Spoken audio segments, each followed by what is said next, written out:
Dobro jutro svima. Good morning, everyone. My name is Elma Beladararipagit. I am a lawyer by trade. I'm here on behalf of MB Consulting, a company that provides legal advice to businesses.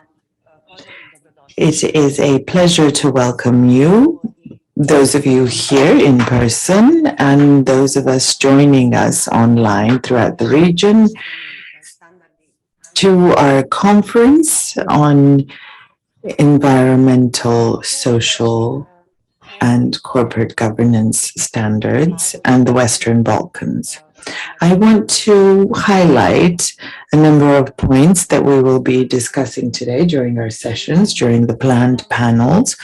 Now, given that the legal framework of the EU and at the level of increasing numbers of EU countries requires companies to confirm the compliance of their partners from outside the bloc. Companies from the Western Balkans that provide goods and services to clients in the EU will have to implement these standards. So this conference is an important event because it starts the debate on sustainability and what this will mean for companies and investors in the region.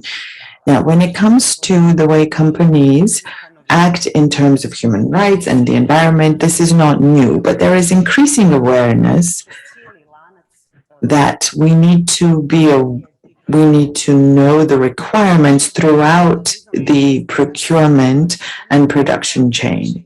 So in discussing ESG standards today, we will be looking at their application in practice and how companies can respond, can meet these requirements. We've already seen in practice that Bosnian companies, before acquisition, before meeting financing investment requirements, they must confirm that they are compliant with ESG standards. They must provide data on internal risk management and sustainability policies. And this requirement is part of due diligence pre-acquisition or before investment.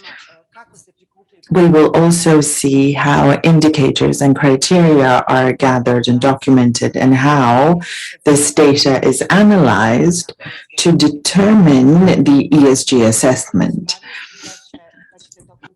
I would also like to let you know that you will have an opportunity to ask questions, and those following along online, you can ask questions online. We will try to accommodate you as best as we can and to make sure that the questions that those present in person and those online are addressed. We will also prepare a summary of our discussions for all participants. I would also like to mention that we're very pleased that this conference is also establishing cooperation between IFC and the AIRE Centre and Sustineri Partners. So allow me to introduce Ms. Biljana Braithwaite. Many of you know her already. She has been involved for many years in human rights and the justice system in the region through the activities of the AIRE Centre. She will tell us more about her new endeavor, Sustineri Partners, and she will be joined by other colleagues from this new venture. Biljana, you have the floor. Elma. Thank you, Elma. Your Excellency, Ambassador Field.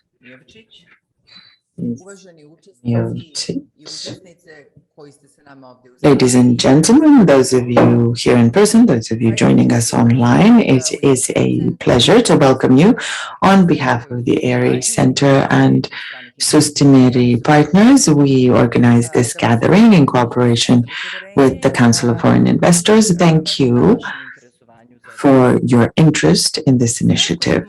For those of us who have been in the region for a long time, as I have, and who have been working on rule of law and human rights in the interest of seeing the Western Balkans respond to EU integration challenges and global connectivity challenges.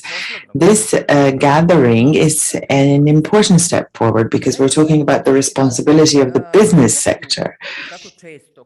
The term sustainable development is something that we hear a lot in our discussions about the future of Europe, and we seem to gloss over its concrete meaning and what it will bring for future generations, what it means for companies that are growing and for the countries where we're doing business. And this is where ESG standards come in. They help that recommendations become obligations for the business sector. How we govern companies, how we protect human rights, how we treat the environment. These will be important questions for anyone wanting to do business in the future. Not only because we believe in these values, which are the foundation of sustainable development, but because the market and the regulations in leading economic powers will compel us to comply. We are undergoing a transition throughout the region, but especially in Bosnia and Herzegovina, there is questionable privatization, there is lack of accountability, there are deaths, there is a disregard for environmental protection, but a new age is coming where citizens, the society at large, want to hear answers, want to see a roadmap for every proposal, every important investment. We have with us here today representatives of international institutions that provide support, as well as leading experts in this area, and representatives of the private sector of companies who have already realized the need to integrate these standards in their business. And I think it is the right time at the Glasgow COP26. There were discussions of urgent action and concrete obligations of states that will also become obligations for businesses. I would like to thank Ambassador Field for joining us, and he will be telling us more about this. New regulations at the EU level that are currently being prepared will require companies established in the EU to efficiently and thoroughly check potential or actual harmful effects on human rights and the environment, and this will pertain to their partners, including partners outside the EU, which means that companies in the Western Balkans that provide goods and services to consumers and customers in the EU will have to comply and have to start implementing changes. In large economies such as Germany, France, Norway, the Netherlands, in Austria, in the UK, we have seen the adoption of similar legislation. These standards, ESG standards, are a trend that is becoming the rule, and it is up to companies to decide whether they will join too early, quite early, or too late. These obligations will have a permanent impact on the trajectory of our economies. Now, will we keep up? Will we engage with this process, or will we succumb before the competition? I'm sure we will all hear something new today, and I'm hoping that this gathering and the network that we have established, we have over 200 people joining us online, and we're hoping that this will be a place of future discussions and future cooperation. For AIRE Centre and Sustineri Partners, I can say that we are opening a new chapter in the Western Balkans, and we look forward to cooperating with all of you engaged on these issues. Thank you, Biljana. We also have with us today Sanja Mijotic, Executive Director of the Council of Foreign Investors. Ms. Mijotic, you have the floor. Hello, everyone. Ladies and gentlemen, Your Excellency, partners from London, Biljana, it's a great pleasure to be in Sarajevo today and organizing this regional event, the first in a series. Well, I'm hoping this is the start of our long-term successful cooperation. As you know, the Council of Foreign Investment has been dedicated to promoting good practice through 70 companies, mostly foreign, but also domestic investors that have been gathered in our network and that work together and are very much engaged in improving the business environment, working together with governments and with decision makers at all levels. This is a new chapter that we are starting. Our companies are an example of good practice, and they are the best ambassadors, the best promoters of investment in Bosnia and Herzegovina, both in the country and outside it. And we want to capitalize on their goodwill, and so that they may be signposts for us to help us understand how ESG standards and criteria are supposed to be applied in practice so that other companies can learn from these best practice examples.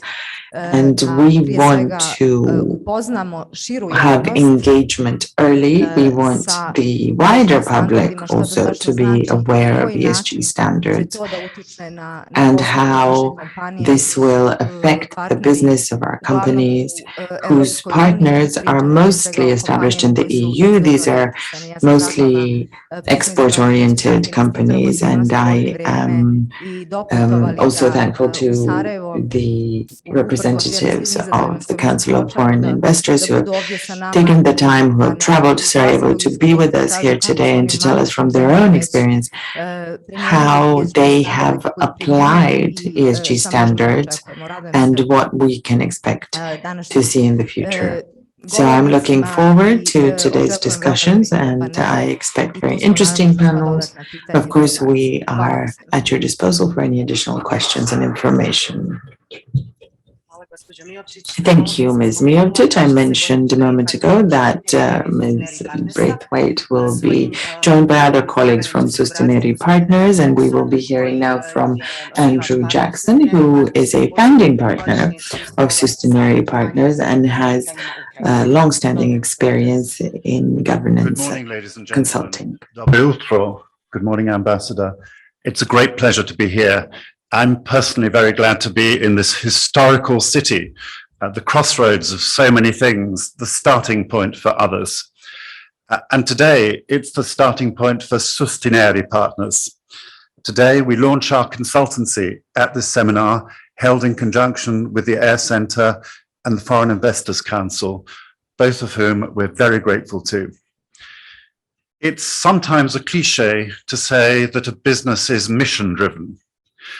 But in our work to set up Sustineri, led so ably by Biljana, with Maria and Sasha, who will be our moderators for the two panel sessions this morning, we've been really clear that we have a mission. Between us, there is a deep body of expertise, and we want to use that expertise to help companies and others in the region to play their part in one of the key issues facing the world right now. Of course, CO2, net zero, climate change, they capture the headlines. But sustainability is about much more. It is about building companies who are just and responsible to their customers, to their communities, to their investors, to their colleagues, and in their supply chains. That means observance of human rights, social and labor laws, fiscal propriety, as well as meeting environmental standards.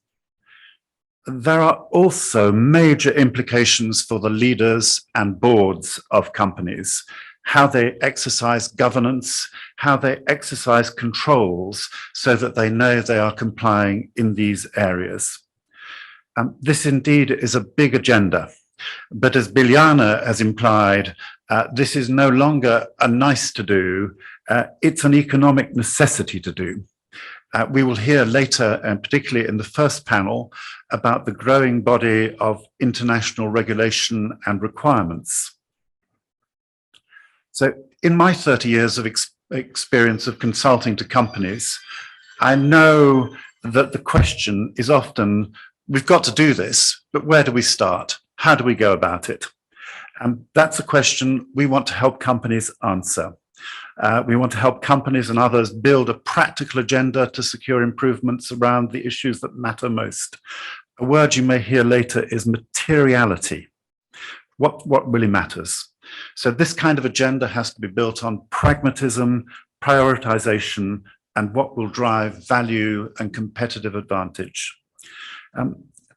We bring expert knowledge, we bring deep experience of what works in this region, and we have a mission to help business in the region tackle this growing agenda. We thank Sarajevo for being the place where we launch our consultancy, and we shall be back here soon. Thank you.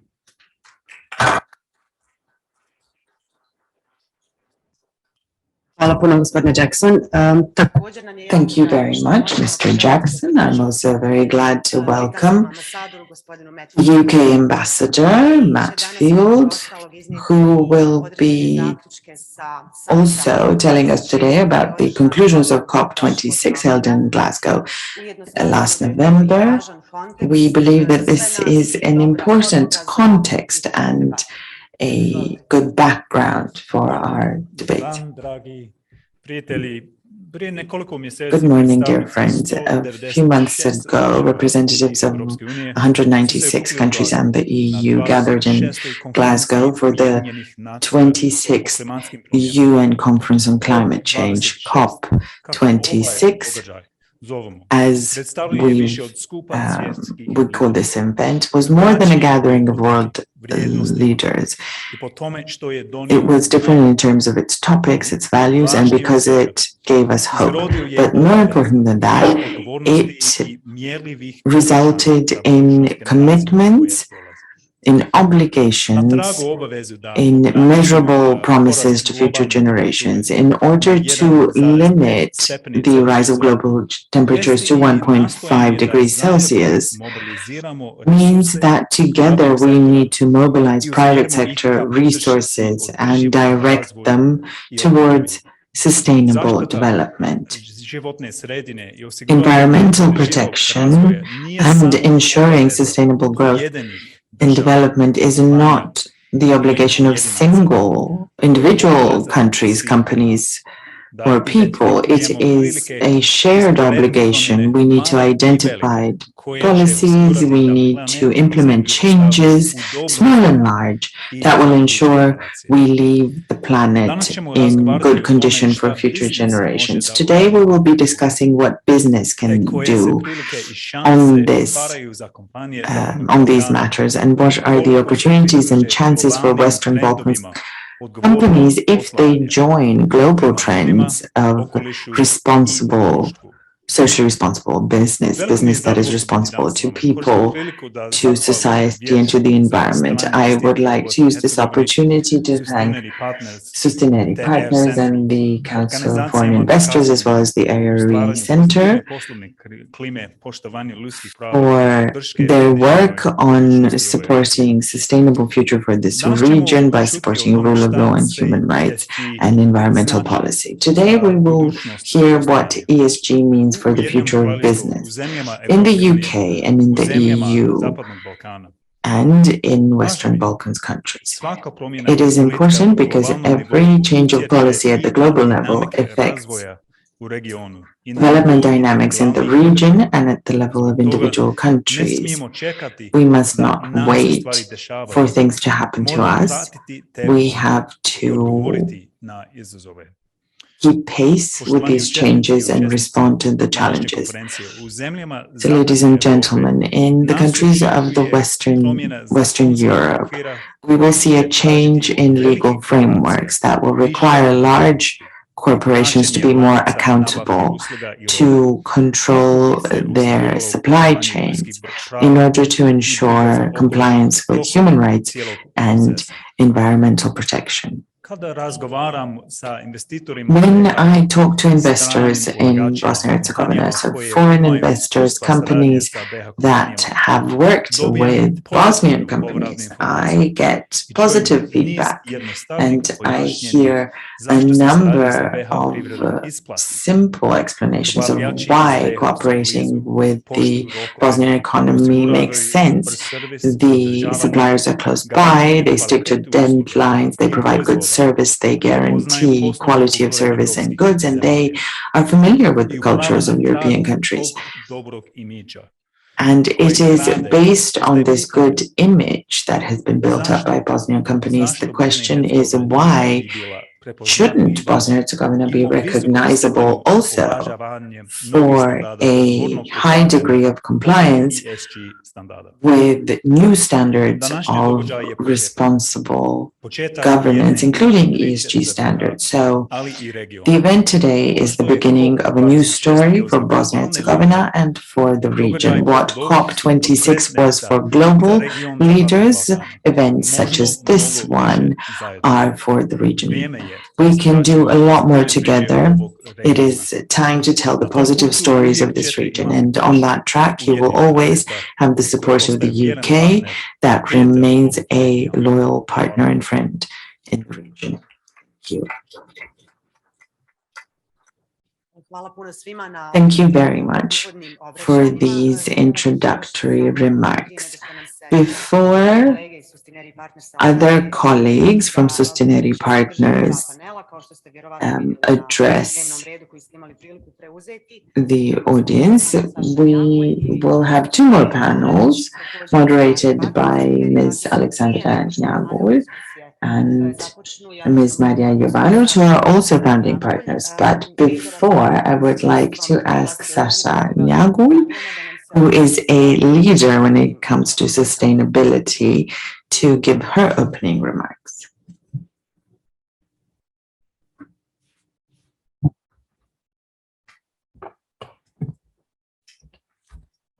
Hello, everyone. Thank you, Elma. And I'll switch to Serbian for the first part of my presentation, and then for the panel, because we have quite an international and diverse group, I will be speaking in English. Dakle, ono što sam htjela da pogledam pre... What I first wanted to talk about before we begin with the panel detailed discussion on this issue that this conference is focusing on. First, I'd like to establish what are the basic principles. What is ESG? That's an acronym that's difficult to translate. It's not unfamiliar. It's based on principles of sustainable development that have existence for a number of decades, the Rome Club, and even before that in the 1960s.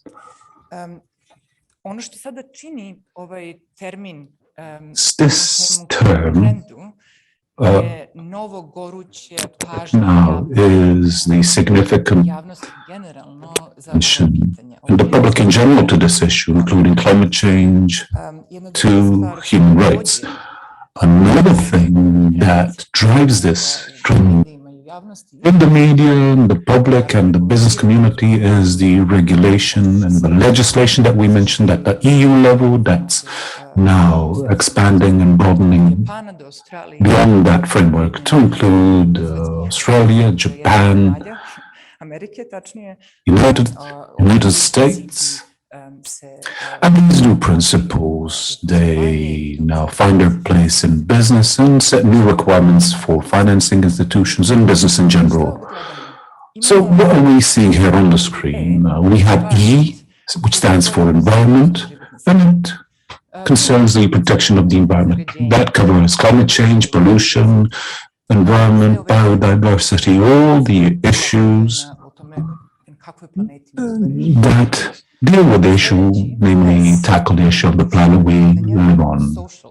It stands for social issues, and that's when we talk about human rights, how we treat our employees, how we treat the communities that we work and live in, diversity, inclusion, equal treatment. These are all the social issues that fall under the letter S. And in the end, we have the letter G. G deals with responsible corporate governance. This can include how we set up our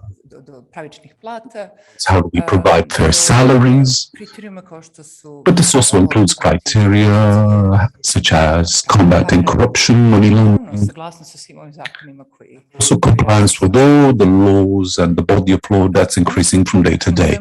What is complicated about all this is that we have these three groups, but in fact, all these three factors are interconnected and interdependent. Do we then select what we are to focus on, what the company should do? We already mentioned the principle of materiality. This means that we need to focus on important issues that really matter for business and what business can have a significant impact on. And also what the interested parties, what the stakeholders want the business to focus on. We need to look at all these issues together from a comprehensive point of view, so we cannot choose and pick only one, but we need to take into account everything, and that's a very complicated thing to do. And in order to do all that, companies need to invest a certain effort, first of all, to become familiar with these principles, with the new legislation, regulation, with the new requirements, standards, to create a strategy, to implement that strategy, and then to measure their performance or absence of performance so that they can then demonstrate that to all the stakeholders. That's a very complicated project and requires expert analysis and assistance. Now, why would companies even do that? We mentioned that there are opportunities there. Yes, they do, but there are also requirements. We have two sides in the middle here. If you fail to do something, you have negative consequences. If you do something, you have positive consequences, or positive effects. So we have the negative drivers on the one hand, can impact the reputation of the company, and which can impact and influence the growth and the performance of the companies. And in certain extreme situations, they can lead to loss of business and the ability to continue doing business. So these would be the negative aspects, namely things that we need to do. But if we do them, then there are great opportunities for benefits. But throughout the world, there are massive, huge investment funds focusing on ESG issues. To access these investment funds, companies need to act in compliance with these standards, but that's a great opportunity for positive investment in this region. Companies also see benefits in terms of accessing favorable loans, insurance, attracting young talent. Young people today, they truly wish that their companies that they work in, that they take great care about these issues, because they are the ones who will be living in this world in the future. And in the end, sustainable doing business will need greater profitability and operational efficiency. So the profitability of companies will consequently increase. Before we begin with the panel, first issue I'd like to cover. Well, okay, yes, we've taken a look. We have these three groups of issues we know we would tackle. What is sustainable business? What's a sustainable company? There are different definitions. This one is the one I've selected and decided to share with you. It's already enshrined in EU regulation now, even beyond that in the United Kingdom, and I think that's a standard now that I think is best for all of us to take a look at. The first principle that we have is significant contribution. If a company is sustainable, it will contribute to a social or an environmental objective.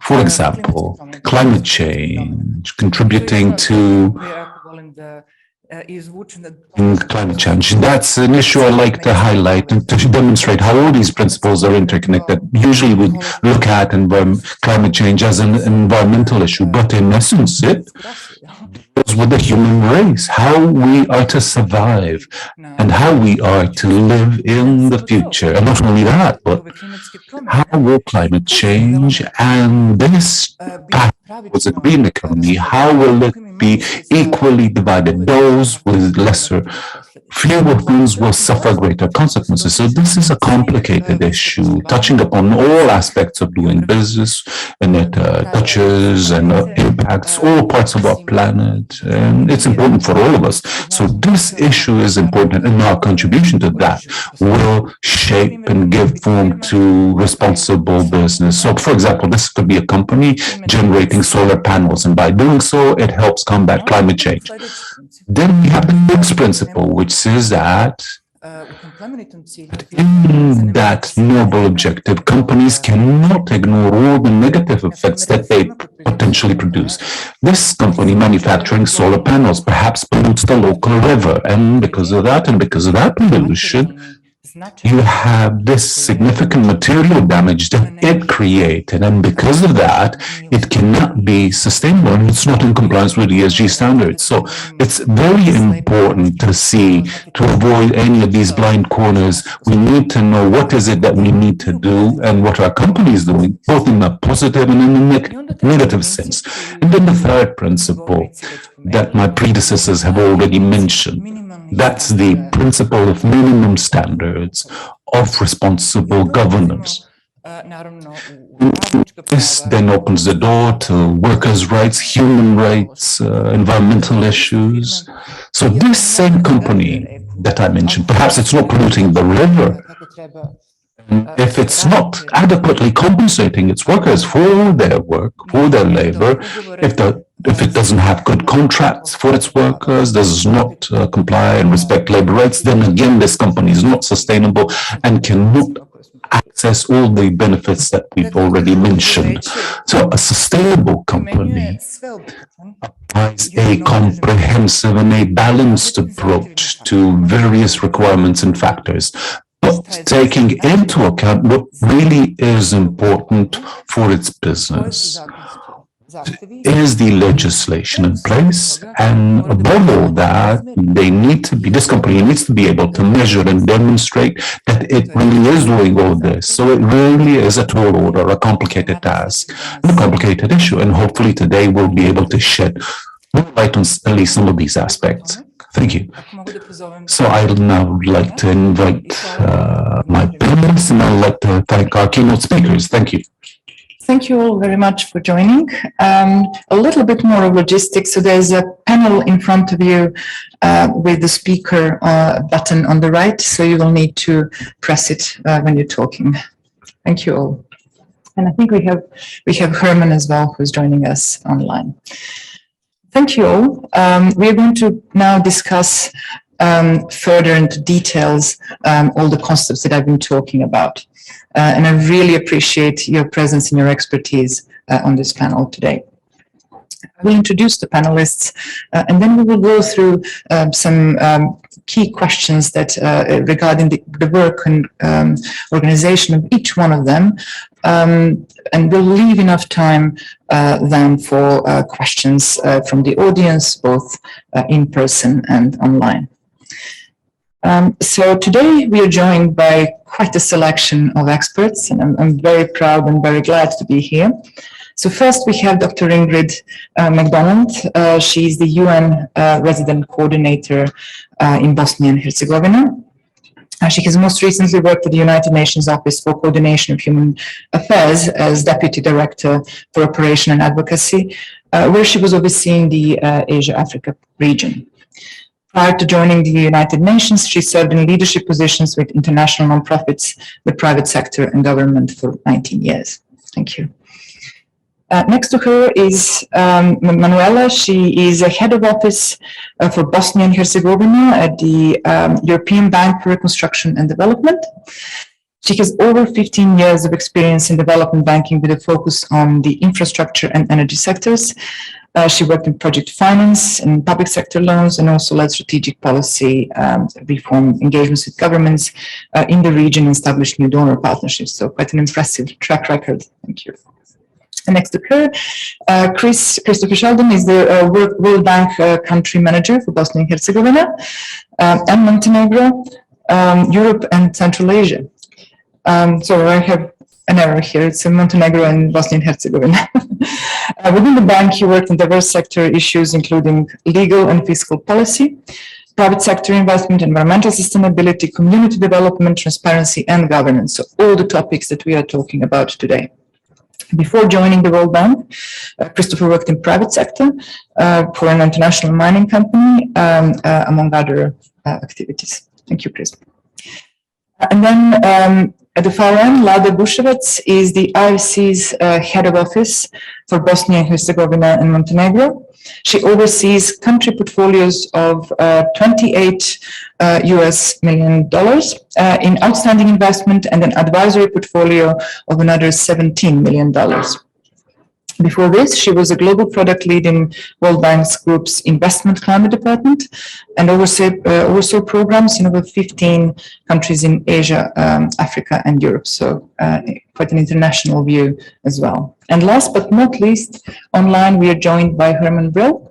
He's the CEO of Asset Management and is responsible for Arabesque, and he's responsible for its global asset management business. Prior to joining Arabesque, Herman was the Chief Investment Officer for the United Nations Joint Pension Fund for the staff of the United Nations in New York. And he will be talking about institutional investors and this interest of the pension funds in supporting ESG.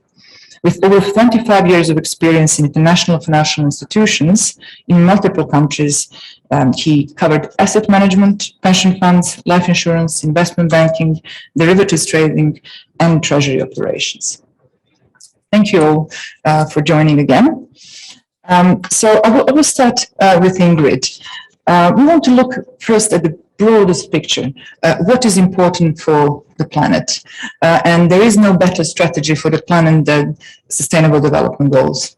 So Ingrid, could you tell us about those and how they relate to ESG, and then of course how the businesses in the Western Balkans in general can engage with this agenda? Thank you very much, and thank you for this opportunity. For the United Nations in Bosnia and Herzegovina, and also globally, one of the key groups that we're working with increasingly is, of course, the private sector.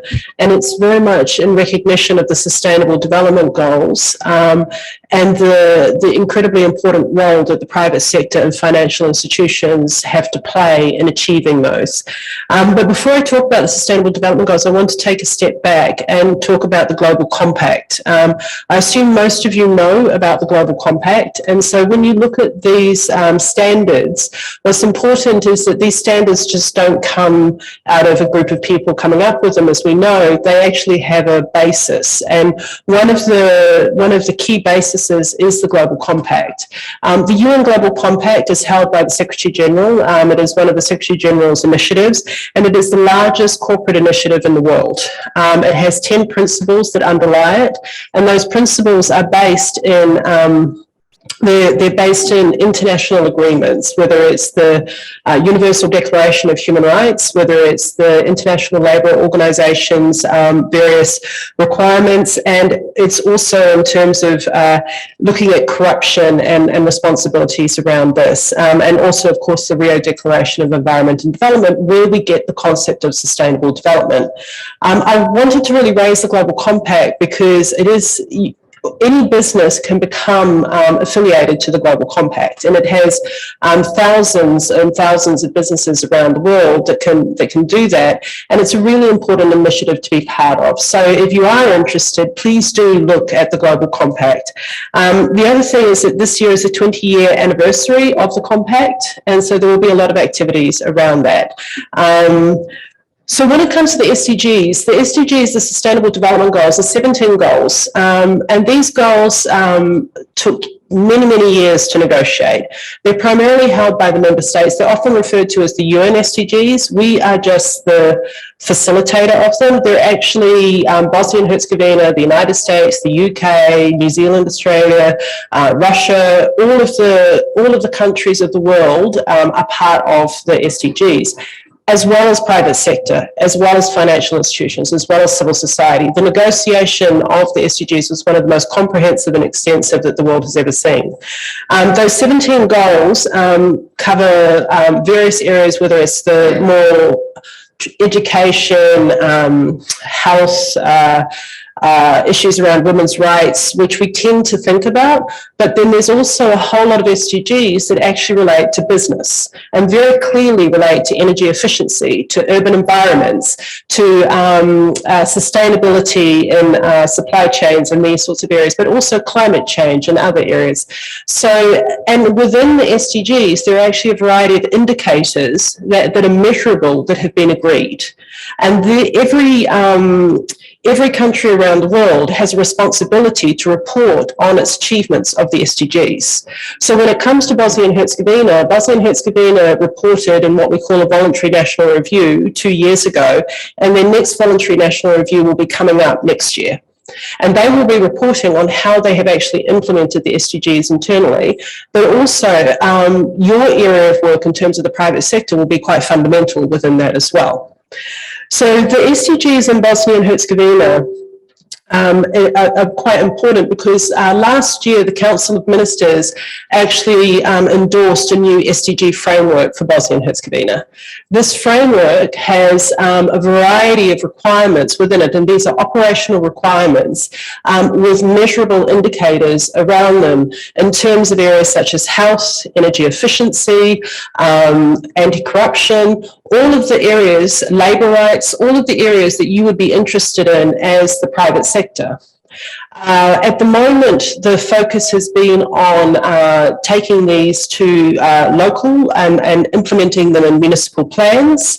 The Federation, Public Srpska and the Brčko district have all put them within their development plans. And so this is quite a process moving forward. And we now have an SDG Council, and that council is responsible for monitoring and reporting on the achievement of this framework. This is really important because what the framework also encourages is how to look at the pathways in terms of good governance, smart growth, equal opportunities, and looking at how we can develop further our partnerships with the private sector.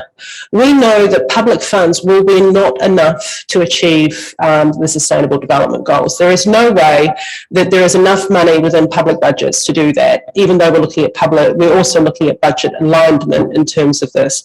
So the private sector is one of the most important vehicles for achieving the Sustainable Development Goals. So we encourage you to be part of a coalition of change.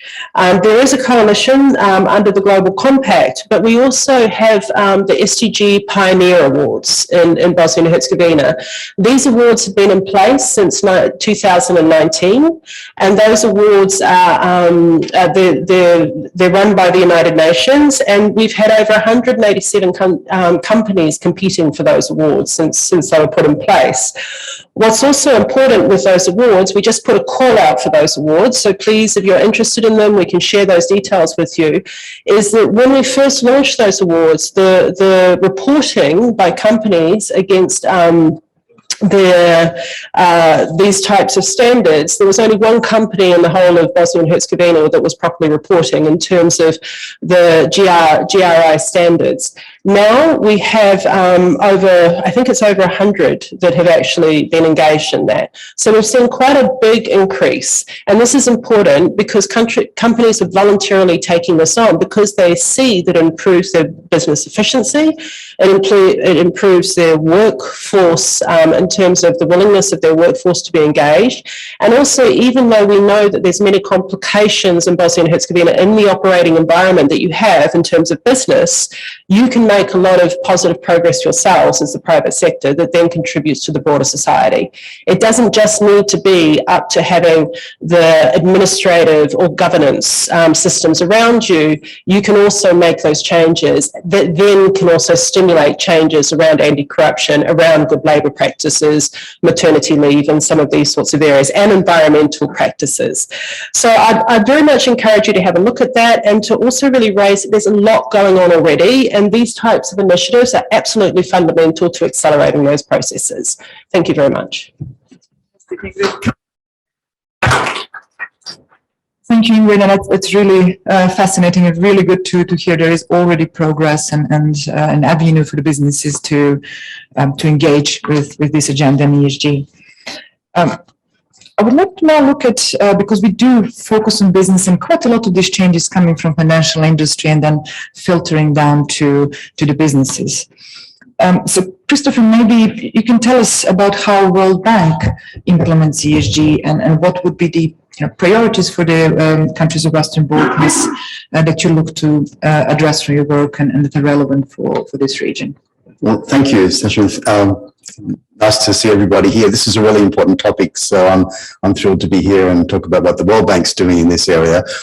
For a few decades, we've had very clear policies around our projects and the standards we expect of them. We had our safeguard policies, and then just a few years ago, we updated and expanded those policies into a new environmental and social framework that's called the ESF. And the difference there, it had a little bit more focus on the social areas, but also created a number of tools that help us to manage these environmental, social and governance issues, not just up front, but also through the life of the project, including things like grievance mechanisms that catch problems early and then can resolve things quickly through the life of the projects. In addition to that, we really focus a lot on building the capacity of the client countries to manage these risks in their projects. So we apply all of these standards to our own projects with governments, but we also try to help governments to be able to develop policies that help them attract, but also manage very well responsible investment from an environmental and social point of view in their countries. So we have our own experts based here in Sarajevo that focus on environmental and social issues, but also all of the projects that we implement with governments also have an environmental and social expert built into their team to help governments to implement these projects well and to build that capacity. So actually, I think Bosnia and Herzegovina is off to a fairly good start in that regard, that it's had experience in doing this for quite a while. I'll let my colleague Lada talk more about how this is applied in the private sector. Most of our work is directly with governments, but as Ingrid said, without the private sector, you really can't achieve all these development goals. So and that's why it's really important that we're also supporting government in their role as a regulator, of the private sector. I also wanted to talk a little bit about the governance angle, because we do tend to talk a lot about environmental and social, but it's been my experience, and I spent 20 odd years in the World Bank in the extractive sector, that governance is incredibly important if you're to have good, successful development outcomes. That's in terms of the transparency of the contracting process itself, how licenses are given, on the revenues of the sector and what it brings to citizens. It's also been my experience too that without good environmental, social and governance practices, you simply don't have successful projects. So while sometimes these things are seen as an extra layer of work that needs to be done, actually in practice, what they really do is help governments and also companies, businesses identify and manage real risks to the success of their projects. So that's why I'm thrilled that we're talking about this. For the priorities for the region, the Western Balkans is going to go through a transition, a greening of the economy that I think will affect all sectors, not just energy, but also, the products that it produces. And I think it's well placed in many respects with a lot of natural resources, access to markets to really succeed well if it can actually adopt these principles into the workplace. So I'm looking forward to being here all morning and hearing what others have to say on the topic. So thank you. Thank you, Chris. And it's really good to hear there is also top-down activity that you talked about from governments and of course, a bottom-up activity from the businesses that Ingrid talked about. And, they come together to really push this progress forward. I will say that ESG in companies is also indicator, and very much to your point, indicator of quality of how the company is managed overall. So good ESG performance does indicate that the overall management of the company is really good. and that then you have your successful projects. You already passed on the baton to Lada, so I will just do that officially. If you can tell us from the IFC standpoint and the private sector seeking investment, how do we approach ESG, and how do you in IFC approach this question? Thanks, Sasha, and good morning, everybody. I'm really thrilled to be here. First, this is in person. Second, it's on such an important topic, and I'm really grateful to Sustineri Partners and AIRE Centre and Foreign Investors Council for bringing us together to discuss and hopefully come up with some actionable conclusions that will lead us forward in helping the local economies of the Western Balkans achieve the targets that are set in the Paris Agenda, but even more broadly, I would say move ahead out of the pandemic and address the challenges of the economic recovery. But going back to the ESG and what does it mean for IFC, and what do we expect out of private businesses when we discuss ESG? IFC is a sister agency of the World Bank Group that is focused on private sector, working with private sector and for the private sector, really does have a broad reach. So present globally, the biggest development institution that is focusing on investment and advisory for the private sector, has a good feel of how the private sector is reacting to this. And only last year we have invested over $30 billion in a variety of sectors, from infrastructure to manufacturing to agribusiness to health. In all of this, when we were asked, so what do we expect? What is ESG for us? First, to say that process-wise for IFC, it is a very important, critical part of the assessment whether the investment is a go-ahead or no. The first part is, of course, developmental effectiveness, whether there is strategic fit for IFC, and whether we can make a difference in the local economy by supporting a specific private sector investment. The second step, and probably the most important and the critical step when working with the private sector, is looking at operational and financial efficiency, but very importantly, looking at the ESGs. I will stop here and elaborate on the ESGs. What does it mean for us? ESG, we have heard from SDGs to development of ESGs. We have been promoting the concept of looking at good corporate governance, good environmental and social standards for decades. In the 90s, we already have a corporate governance methodology in place that became an integral part of our due diligence. So how well the company is structured, how well the company is managed, how well the succession plan is put in place for especially privately owned businesses. But as the time evolved, we recognize that not all the risks are on the governance side. Very often, and especially in emerging markets where we operate, there are a number of factors that we have to account in that the local businesses are not aware of, that are relevant for the environmental and social aspects of their operations. So we have developed a so-called performance standards that have become a global benchmark, a global standard for how environmental and social risks are assessed and then mitigated later on through the development of a project. Moving forward to 2014, when Global Compact actually developed a report, Who Cares Wins, which was a breakthrough moment, I would say, for the entire industry, revealed why and coined the ESG as an acronym, helped all of us in the financial industry and investment area to start embracing it in a more integrated manner, not just for IFC, that was also already a pioneer in the sector, but also to bring everybody else on board. And later on, of course, the climate agenda plan was even showed that how even more important it is to have each and every aspect of the economic activity really take into account what are the economic outcomes that are relevant for the environmental, social, and governance aspects of the business. So how do we do it? ESG for us means that we would look for each and every company, each and every investment. Many of them small ones. We do loans, equity, guarantees. We work with governments even sometimes, but usually financial institutions and corporates. Each and every one of them is assessed against these standards. And usually people will think when we discuss with the banker, when they discuss with the banker about the concept of a project, structure of the project, that this is the main discussion. Increasingly, over the years, we have promoted the idea that discussion with the investment officers is important, but even more so, it is important to discuss the project with environmental, social, and governance experts that we have in-house. They are the ones that would look at the risks very broadly. So the risks from governance, corporate governance point of view, I have already mentioned.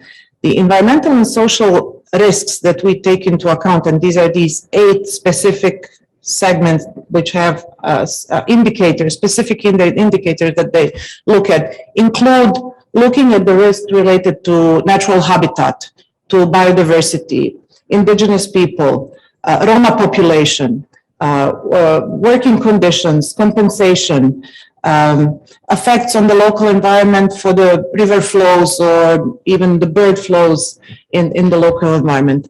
Often, when we come to an emerging economy, some companies would initially dismiss the idea whether this is something that is important that I have to do. Many of them, it was probably a moment when they started turning their business around and looking this as an important integral part of the mission, as Andrew was saying. IFC, from assessing the risks, would go ahead and work with the companies who embrace this idea, would work with these companies to develop a very actionable plan that then help these companies move ahead and implement many of these. I'll go back now to what this achieves. They have a plan and they start implementing, but ESG as a concept, so making this an integral part of the decision making for an investment process, in the end leads to increased efficiency, increased profitability, which is extremely important. And we see now the sustainability is becoming an investment norm in almost all developed economies and increasingly in emerging economies. For example, BlackRock, a leading investment manager in the world who controls over $7 trillion in client assets globally, has recently announced that sustainable investment is the norm for the investment, which means that all these 7.5 billion in assets is going to be affected by ESG, how ESG are efficiently integrated into their operations. In our own portfolios, which is predominantly 99% private sector, corporates and financial institutions, we see that sustainability, sustainable business and the application of ESG means good business. Almost 90% of all of our portfolio clients report higher return on assets and higher return on capital if fully integrating ESG principles into their daily operations. This, of course, goes back to now addressing the issues and the SDGs and how do we save the planet. Each and every member of the private community globally has a role to play, and we are happy that we are contributing and setting the standards globally and now trickling down to the Western Balkans, and we will talk Western Balkans more concretely in the next set of questions. Thank you. Thank you. And it's really fascinating to see how it spreads throughout the financial institutions and throughout from them to the businesses and onwards. And I was actually hoping, Manuela, you can tell us a little bit more about that, about the EBRD work, of course, but also this the fact that these rules might look like they're abroad and relevant for the financial institutions abroad, but actually they go throughout the entire supply chain and are very relevant for the suppliers that might not be directly working with these companies, institutions, but they are still captured with this. Thank you very much, and also thank you for the invitation, being here, and I'm also happy to talk about this really important topic because it's something that sometimes is very abstract for many, but actually has very practical implications for every business and should have. what Alexander just said, like I won't talk again, because if RFC is the little sister of the World Bank, then we are the little sister, because we are the European Bank for Reconstruction and Development. We work in European, Central Asian countries, very much a focus also on the Western Balkans. And we work both on the private and the public sector side. So we sometimes span a bit both of these spheres. And very frankly, I think all our requirements from our institutions presented here are very similar. There may be tiny differences, but generally we require the same things when we make investments in all our projects. And Lada, I think, very well, and also Christopher explained some of what these are. What I wanted to highlight is that even if you're not receiving money from my institution or the IFC, or from an institutional investor, and I think Herman will talk about that a bit later, then it still is very relevant for you how you treat these ESG principles. We already heard before, there's a demand side pull. There is your customers. And these may be end clients that also, question the, sustainability of your products, that question how you treat your labor, that question the human rights record of your company. And these may be end customers, but there may be other companies in your supply chain. And as we heard, Western Europe is very much strengthening these requirements. In Germany, for example, we are getting very soon a law that requires all companies who are buying products to look down the supply chain and check the human rights records. But it's many more companies that are really, looking into the carbon emissions of products they are buying or using to, further process. And, that's why these ESG principles really matter. And also, what I want to say is that, for example, in our work with financial institutions, here I'm talking about local financial institutions in Bosnia and Herzegovina, we are asking questions about how they are on lending their money. If you're one of the very important SMEs in these countries, and we have to realize that 60% of the GDP of Bosnia and Herzegovina is actually produced by small SMEs that are in the manufacturing sector, that are exporting, and that are really sort of making products. We are asking our financial institutions that we work with to check in their business, how they lend money, and what is the ESG record of these small SMEs that they're lending to. Just to put that into perspective, EBRD every year gives about 100 million of loans to financial institutions in this country to on-lend further to small businesses. So if I require financial institutions, a bank here in the country, to ask questions to their clients, then that has a real impact on SMEs. And as an example, for example, banks will more and more, I think local banks here, look into their portfolios and check, whether their portfolio is climate resilient, whether that means, if the companies that are producing, that are, taking loans from them are actually resilient to climate change. Banks will themselves report more on carbon emissions, and that will imply, what kind of loans they're giving out. And they will also ask questions about the loans they're giving. For example, one of the examples that we are trying to support energy efficiency and renewable energy here in the country. And if a bank provides a loan, for example, for solar panels, they will, for example, ask where these solar panels come from, where they were produced, and how sustainably they were produced. So it really matters for you as a company, if you want a loan, if you, run your business, to really think about, who are the people I'm working with, financial institutions, the customers, the clients that are requesting me to look into ESG principles. And it makes you, I think, real money, or it can be a real financial gain to consider this. And that's how I think, coming back to what Ingrid said in the first place, every private sector has a role to play, and it makes for them financial sense, and it makes sense for the bigger good of the government and, well, all countries. I want to give a bit more examples how it matters. So another example, for example, here is that we work a lot with the public sector. We provide financing for large infrastructure. And of course, we apply all our ESG principles to these. And equally, we oblige our clients to oblige their supply chain again to take into account ESG principles. For example, all contractors that work on Corridor 5C, for example, as an example, they also have to oblige with the biodiversity standards, with the environmental standards we set. So it is not only the client itself, it is the whole supply chain that will have to comply with certain principles, and that has to be part of the reporting. And so I think what I want to say is that it's wherever you are in the economy, it is relevant for you to look into these principles. And it is very important that you also keep, track. Also, I want to, so my last point to say, there is also support available, because whilst I think all our organizations, require, and a lot of investors require now these ESG principles to be taken very seriously, there's also help at hand. There's help to the government to set the right standards and to put the right legislation in place.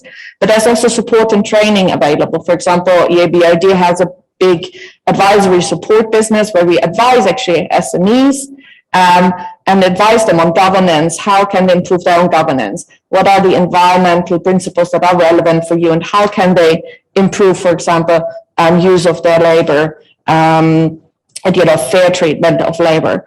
There are also CSO programs available for CSO to be trained to be monitoring ESG compliance. And I think there's very good examples of foreign direct investors and large investors here, and some of them I see in the room actually here, that are themselves applying these principles, but also help their own suppliers to meet the required standards. And I also think that's also very important to say, that there's a report available from the kinds of our institutions, but there's also support available from the large investors here in the country who are already meeting these principles and who will help their supply chain with meeting ESG principles. Thank you very much. Thank you, Mariella. It's fascinating, and I really like that you touched on the topic that I actually want to ask Herman. So the institutional investors, global ones, that it's a huge amount of funds out there that are available and that can be tapped into. Herman, if you can tell us about how the institutional investor industry looks at this, and in particular, this new legislation that's coming in the EU, SFDR, EU taxonomy. What is it that actually companies need to demonstrate, and what kind of data they need to collect and present, and how do they do that? Oh, thank you so much. And my apologies for not being in person, but good morning from London. And thanks for having me, Sasha. It's an honor to be a part of this discussion, and I think it's a really important topic. I'm happy to share a few thoughts on sustainability from a global investor perspective, and it is really an important topic, I should say. There is an unprecedented rise of sustainability. Its importance is really driven by investor commitments, regulation, and real economic changes. And I think it's fair to say that the ESG investor community has become a global force. There is an NGO called the UN Principles of Responsible Investing, the UNPRI, and that is a member organization for investors. Collectively, the asset managers being signatories of the PRI are almost like 4,000 now globally, and they have about $120 trillion under management, right? So there's a tremendous amount of money. The total amount of money for investors available globally, which was also published in Larry Fink, famous BlackRock letter last week, is $400 trillion, which is an enormous amount of money. More than 25% now has some sort of relationship to ESG already. That tells you that it is a global thing. It tells you that the allocation of capital, right, which companies are getting the capital from investors, becomes more and more relevant related to ESG. So it is something which is applicable for the entire world.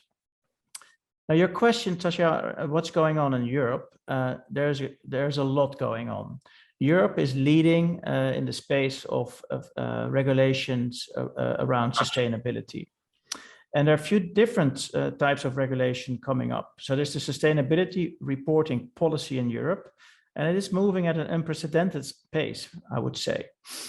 it's based on the review of the non-financial reporting directive by the Corporate Sustainability Reporting Directive. I mean, the Europeans have all these fancy names and CSRD and SFDR and NFRD, so I won't bore you with all these names and different directives. The point is more that both from a corporate side, there is more and more rules becoming applicable where they have to disclose important items around ESG factors, and not only about their own company, but also about their supply chain. It's as mentioned already a few times, I think, by my colleague panel members today, is if you are a company, and even though you might think I'm a small company, but if you're part of a bigger supply chain, the procurement requirements of the big company you're selling to will more and more look into ESG matters, because investors are requesting not only to understand what is the ESG relevance at sort of the big company level, but also how is it being integrated in your supply chain. If you look at companies like Apple or Nike, who basically build a lot of the things outside of the United States, and they use a lot of smaller companies, investors are interested what's going on in the supply chain. So it becomes important to start integrating ESG in your strategy and in how you run your business, but also how you disclose it, because your customers will ask that from you more and more. So another important regulation, what's happening in the EU, is called the Sustainable Finance Disclosure Regulation, which is called the SFDR. And it is the European Regulation on Sustainability-related Disclosures in the Financial Service Sector. So basically, that means that asset managers need to start reporting how they integrate ESG at the entity level, at an asset management level, but also at their fund level. For example, if you are active in the fund business and you issue and you sell funds to clients, you have to disclose how ESG is integrated in these funds. And so they have different levels now. And so it becomes more and more complicated. But the fact of the matter is that all asset managers in the EU need to start to comply with the SFDR. And that is quite a profound impact on their business. Also, what the EU has developed is called the EU Sustainability Taxonomy, which is basically a framework explaining to understand what is green. Right, there's still a big debate going on about gas and nuclear, if that's green or not. I think they will come to a conclusion soon, but I think that debate is going on. Irrespective of that, there is a better understanding now about all economic activities, how they contribute to sustainability, and what is actually the definition of green. And for investors like myself, it's going to be more and more important to look at companies and actually really sort of look at their revenues and break them down in different components to identify what is a green revenue, what is not green revenue, to really understand in detail how companies integrate ESG. That is another impact, I think, which is not only felt in the EU, because if you are BlackRock, for example, and you sell products in Europe, you also have to comply with this, right? So these regulations, they started in Europe, but they're getting effectively having a global footprint, so to speak. And regulation is not only happening in the EU. If you look at across the world, 50 largest economies, there have been over 730 policy revisions across 500 policy instruments, which supports or require investors to consider ESG factors. So it is basically a global thing, what's happening here. And it's just a matter of time that it will be felt in many parts of the world, that it will impact the way you run your business, but also how you disclose it to your bank, to investors, because if you borrow money from banks, they will ask you more and more questions around sustainability, because the bank has to report it as well to the regulators or to the investors who buy the bonds from the bank. So don't think I'm a small company, it doesn't really, it's not really relevant for me. It's something which is happening somewhere else. I think it will be felt sooner than later, locally, pretty much everywhere. And a few words on disclosure of ESG data, which is, of course, quite complicated. And so companies need to start to learn how to disclose it. Which standards are you using? How often do you do it? And all these questions are becoming more and more relevant.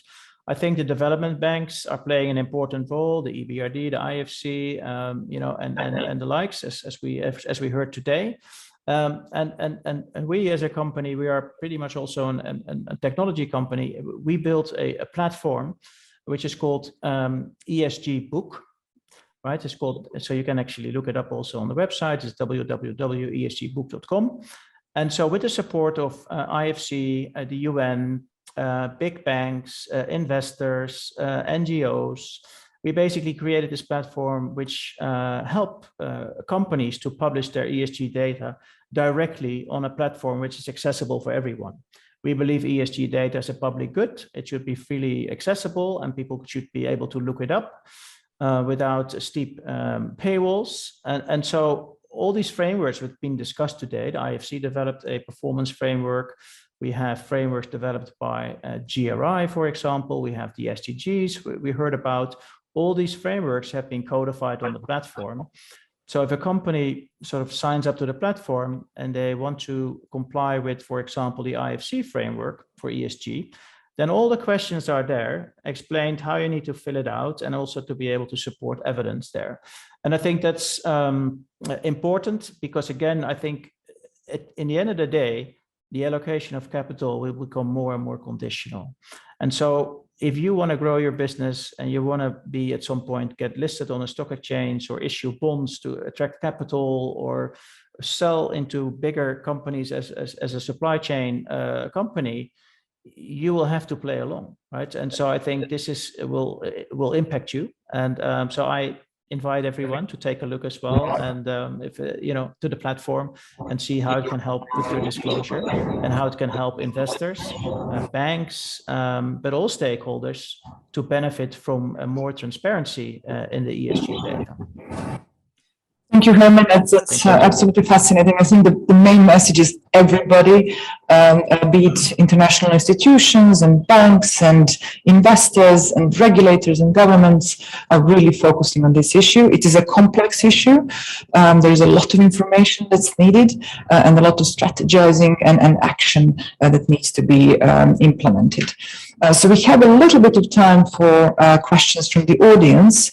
I'll open first for the people in the room. We have. Hello, Sana Lakaric, Adriatic Metals PLC, non-executive director. Familiar with the faces for the panelists, so it's really a pleasure to be here and listen to you.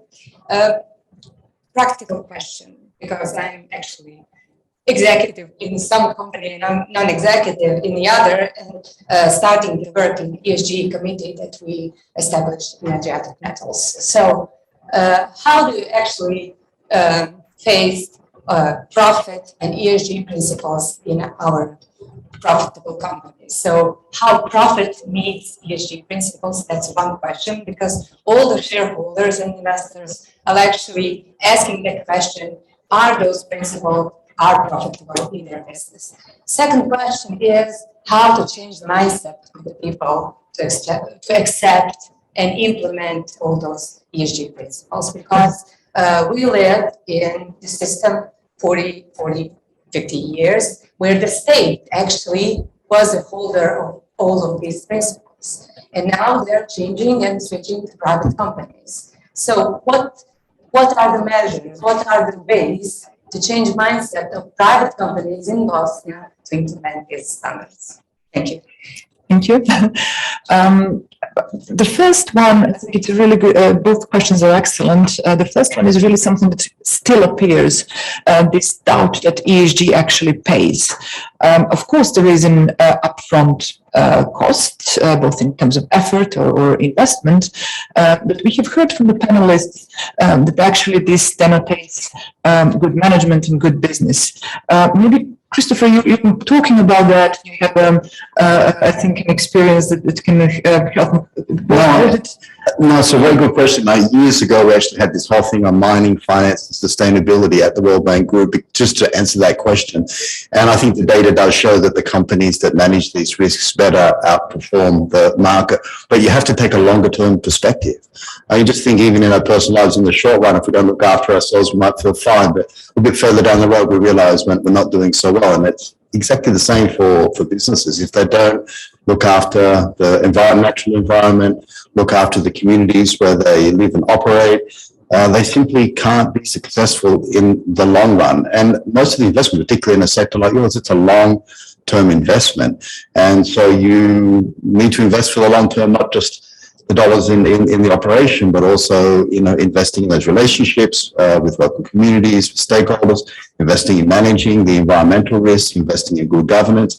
Those things pay off. There's no doubt in my mind that in the long run, only companies that manage these things well will be successful. In the short term, yeah, sure, people try to cut corners, but that never pays off in the long run. I used to work before I joined the World Bank in the mining sector, and I used to work in Papua New Guinea at a gold mine in the middle of the highlands of Papua New Guinea. And I can assure you, if local people were not happy, then that business did not operate. And I think that's a specific lesson from that sector, but it's true really for all businesses. In the long run, if they don't manage these things well, it simply doesn't pay off. And on the last part, I do have a point too. On the second part, it's a lot of education about people and sharing experiences. And I think all of our organizations, try to share those good practices and good experiences. And that's been my experience.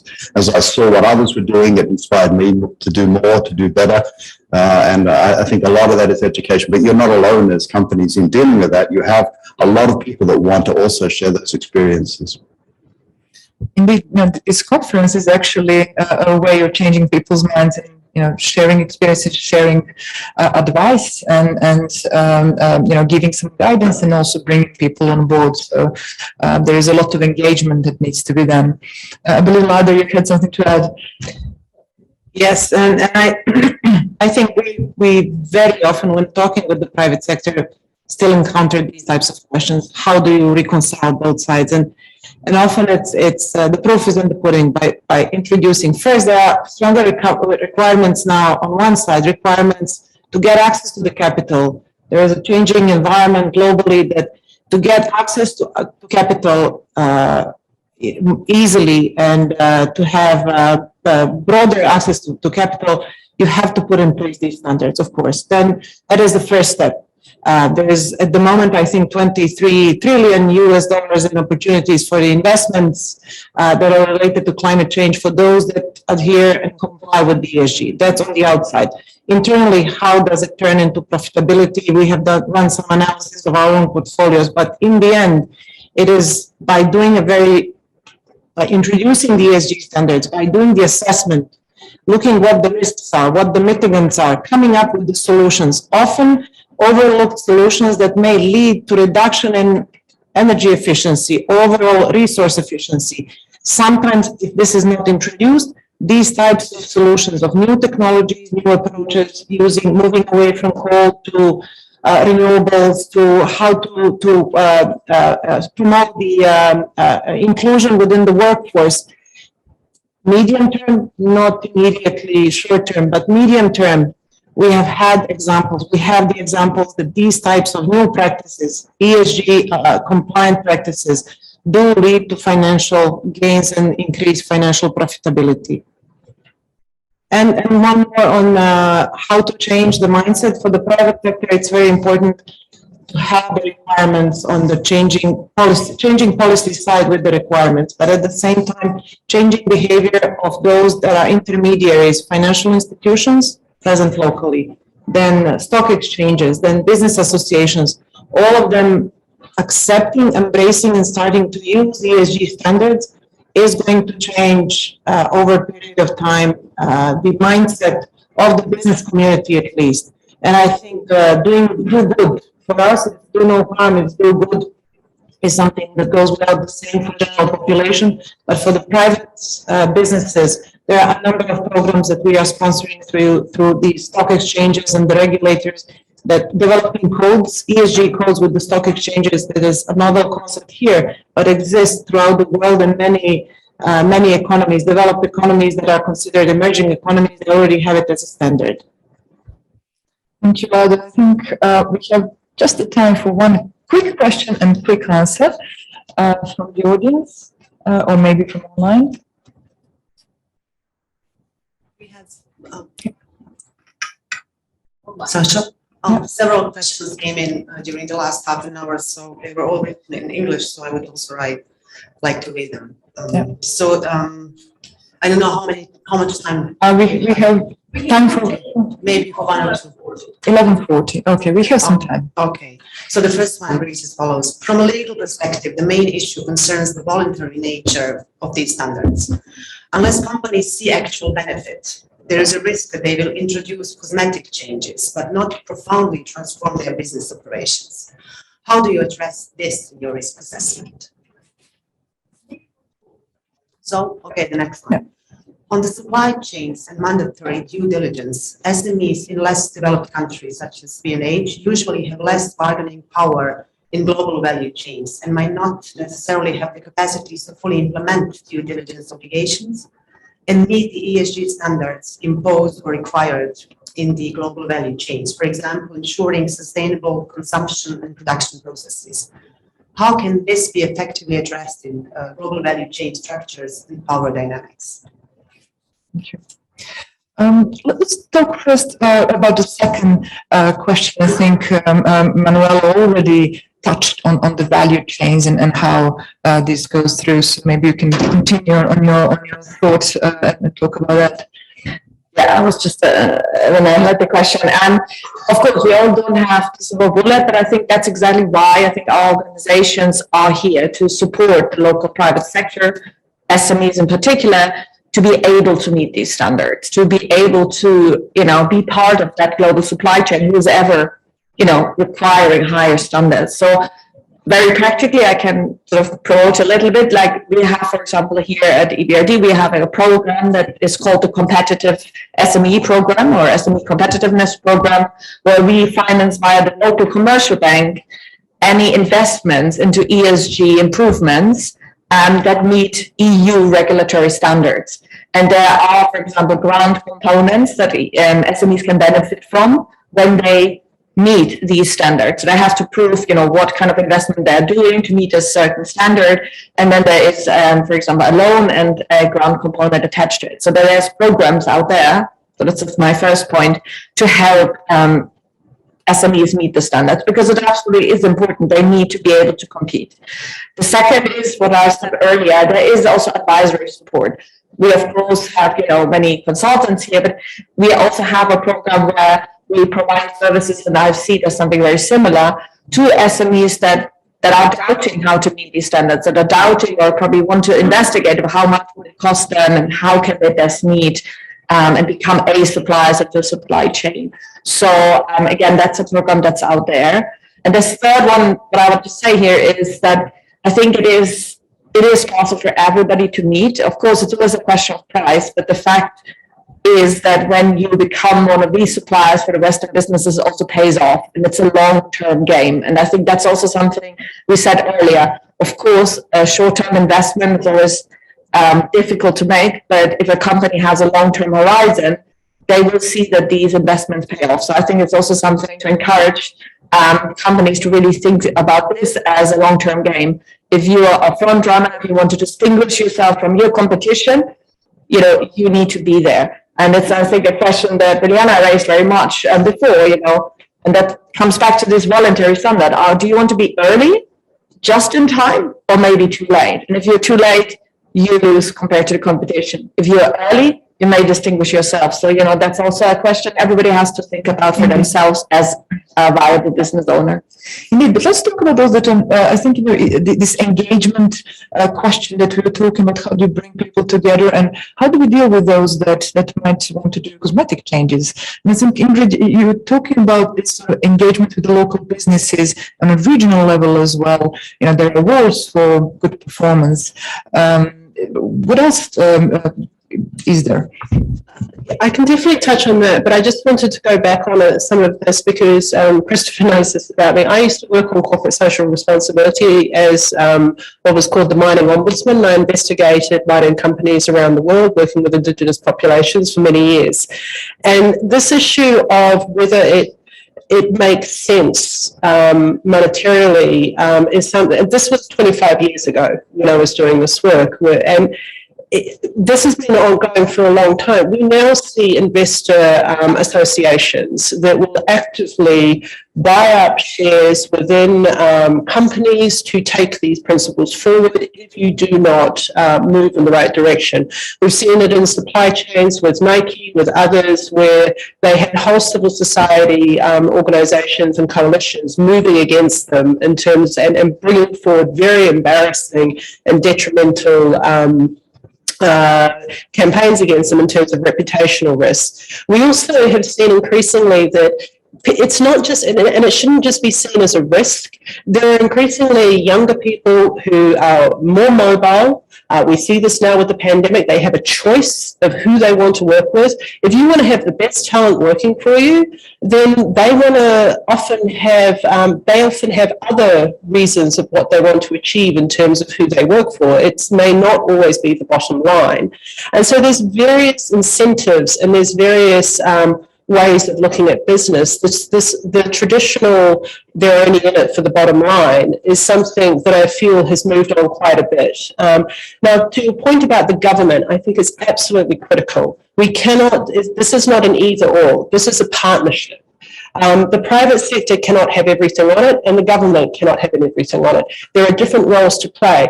When it comes to, as what you're talking about, regional and national, this is why we have used things like the SDGs and the Global Compact, the GRI reporting, all the different, we have Publish What You Pay in the extractive industries. There are so many different standards and processes that we bring business around that, but we also bring government around that and the authorities as well, and we bring civil society.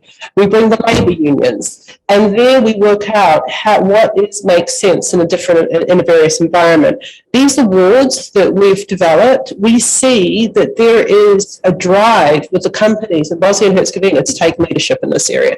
This is not something where we're necessarily going out seeking companies. They are coming to us and they want to be seen as good corporate citizens. They want to be, as Manuela has said, ahead of the curve. Now what we're doing together with the SDG Council, because the SDG Council is moving, it is part of the laws of and regulations of Bosnia and Herzegovina now, is how we bring the private sector more into that as well, working with government, working with the development plans that are there. And I would really encourage you to get involved in this, because those development plans will also form the basis of where you can get various incentives, where you can get various financing. This is how municipalities, cantons, the entities, as well as the state, will be looking at in terms how they support these areas of these principles. I hope that makes sense. Fantastic, and it's a great call to arms. I really thank again the entire panel for your insights. I think we answered a lot of questions through our talk, but I'm sure there's much more to discuss about, and we'll have further events to do that. I would like to hand over to Giuseppe Zamarchi. He's šef odjela za održivost I ESG politike. Head of the Sustainability and ESG Policies Department in the UniCredit Group. He will tell us more about the ESG in the banking sector. I wish to thank all the panelists. Thank you very much for your introduction. I hope you can hear me. I'm very happy to be here and presenting UniCredit experience on the ESG topics. We have been starting to cover ESG topics a lot of years ago. Actually, in 2000, we issued our first social and environmental report. And I wouldn't now spend much time explaining why a bank started to focus on ESG topics. I think that the panel made it perfectly clear that it's something that is becoming a sort of a prerequisite for staying in the markets and for being an important partner in terms of the change that we need to put in place to drive and to help the transition. What I would like to focus on a little bit is on the role that we think we have to play in this transition. And first of all, the concept of transition is very often linked to the environmental transition, but it's not only that. And for us, it's extremely important to take also the social angle into consideration because of the important impacts that environmental transition can have on society and communities. And in fact, what we have more and more often in our discussion is the concept of the just transition, which exactly balances the environmental and social topics. We want to be a credible partner for our customers in the transition towards a more sustainable society. We have made important changes in order to make sure that the ESG strategy of the company, of the bank, is fully embedded in the overall strategy, so in the business strategy. That is something that starts from the governance. We have our board of directors who is fully involved in all of the discussions regarding the ESG strategy. There is a committee of the board which is fully dedicated to ESG. It discusses the strategy, it supports the board of directors and the CEO in the approval and in the monitoring of the ESG strategy. We recently announced in December a 3-year industrial plan where we also issued important ESG targets in terms of the support that we want to give for the extension of loans aimed at supporting the transition, in terms of the growth of investments from our customers on ESG-linked funds, and in terms of financial education, that it's something where we feel our role is extremely important, because not only we can support customers with financial instruments, with financial innovation, and with instruments and services that are more and more compliant with the new rules that we are seeing are developing and that Herman discussed before, but also with the needs of the customers.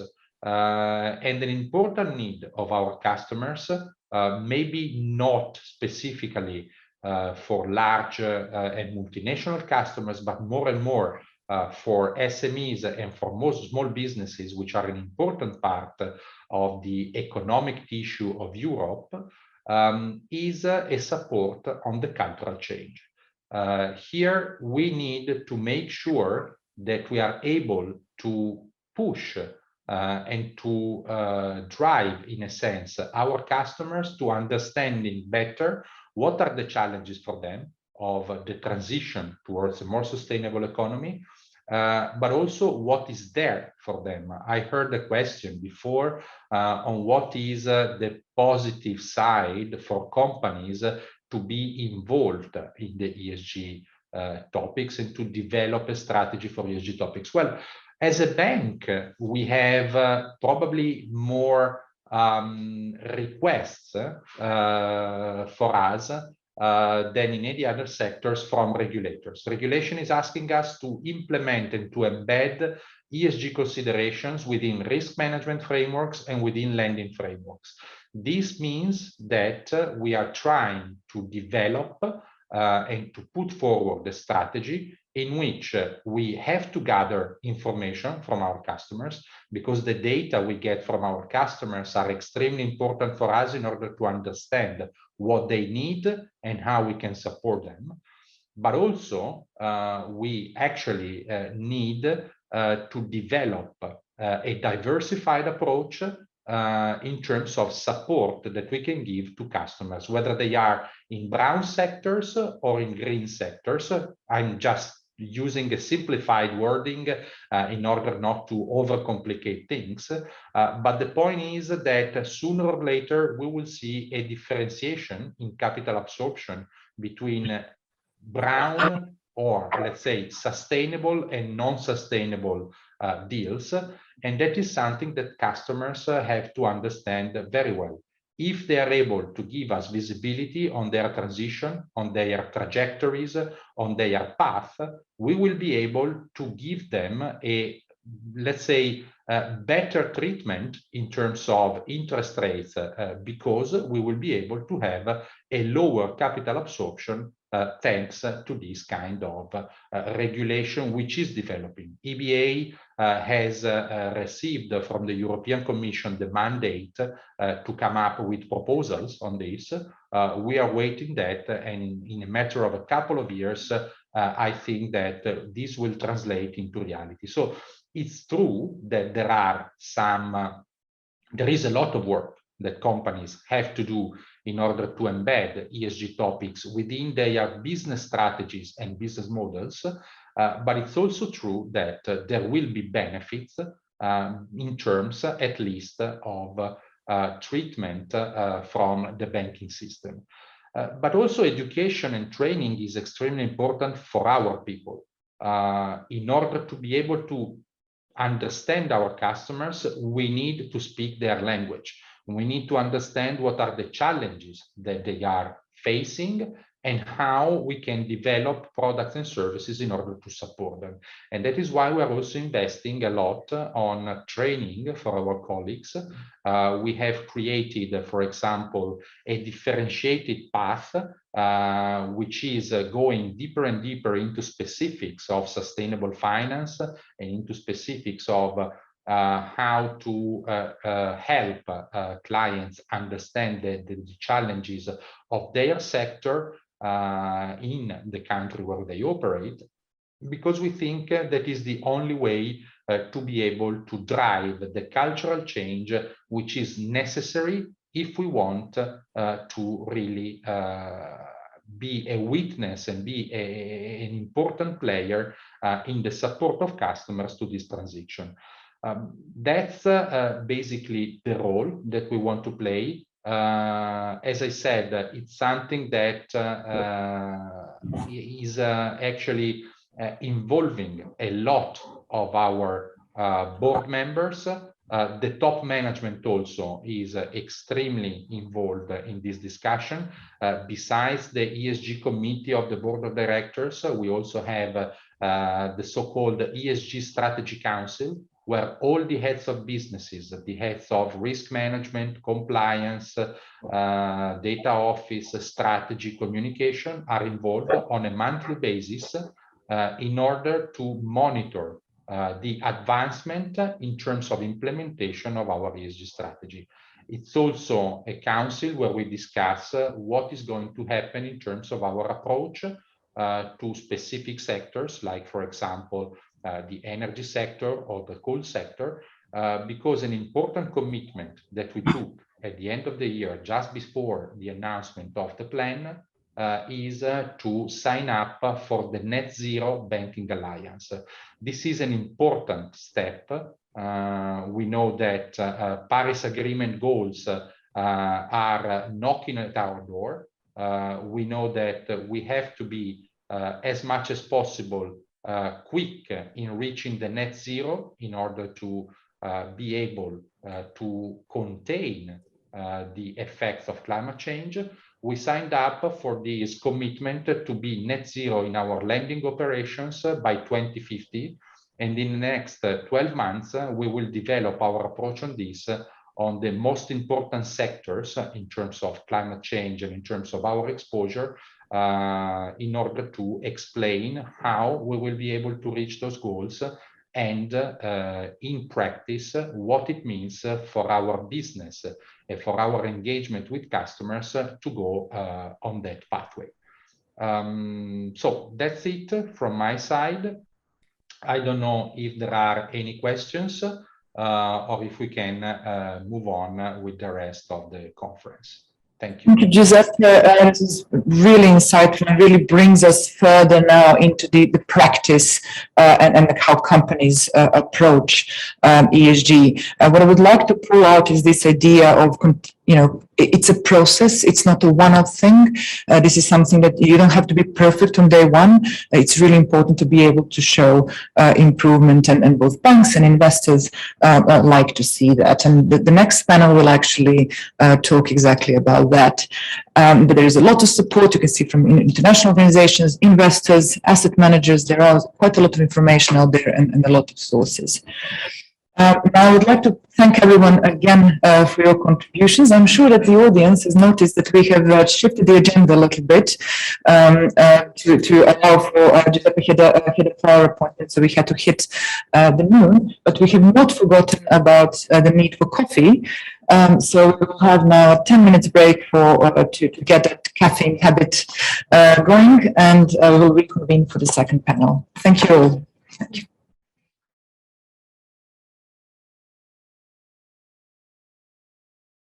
Hello everyone, thank you for coming to this event in such numbers. I think this indicates the importance of this topic and the need to discuss it in the region. The last panel discussed trends, signals that we see coming from international actors and that are shaping the ESG agenda, that are creating the climate and the obligations for governments and companies in the region. This topic of corporate participation in accountable governance in the environment, etc. We talk about this in terms of the future. We talk about future EU regulations and future regulations in countries that have business relations with countries, with companies from the region, and how to respond to this coming future. But for some, the future is now. There are increasing numbers of companies that implement ESG standards even before they are required to do so by regulation, because they have understood the importance and the benefits of early engagement. So we have on our panel now representatives of companies from the region that have been implementing these practices, and they will talk about the drivers of this process, the risks and the opportunities. So with us today, they're here in person or on video link, we have Alexandra Babic, who is head of risk management of AEC Group, Valentin Milievski, senior vice president of SE Network Group, Uldana Branko Kecman, CEO of Advanced Broker, Anton Svobodnici, member of the steering board Marlow Strategy, is strategic expert, and Uldana Makotovic, environmental and social governance manager from Eastern Mining. They will talk about their involvement in this area. They will have a very short time, and I will tell them to please stick to the time, not just because I'm sure everyone's eager to go to lunch, but also to leave time for discussion, for questions from the audience. So let's start with Alexandra. She is on our video link. She has 15 years of experience in the banking industry. She joined AIK Bank in 2014, and after the bank spread to the Slovenian market, she continued working with the AIC Group. Now, the banking sector enables companies to get the capital that they need for doing business. So how do you respond to the changes into new obligations? Hello, it is really a pleasure to be part of this panel because we are discussing a very current topic.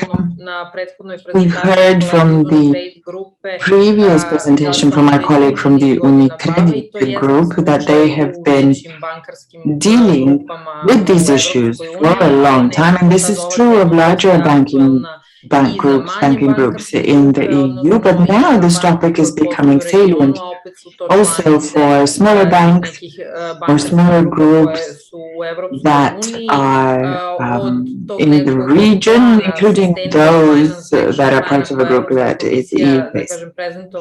So there is a plan of the European Commission that was presented in March 2018, and then 2020 ECB issued a instruction for banks dealing with climate change and how this will affect the banking business. So this is now the focus of the banking sector. Banks have, last year, banks reported to the European Central Bank and submitted their plans on how they would comply with the expectations of the regulator. I think it's excellent that EBRD and IFC representatives were part of the previous panel, because this is an additional driver for banks in addition to the regulations. These international financial institutions are very interested in this topic, and they are one of the sources of financing for certain banks in the region that then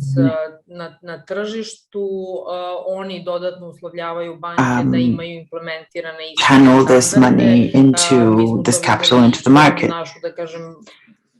And we've seen this in our own experience working with IFC and working on projects with them where ESG standards are a prerequisite. Now, the expectations of regulators from banks mean that these expectations will be reflected, will be passed on to clients, and it's important that banks in their business strategies have plans that address environmental risks, climate change,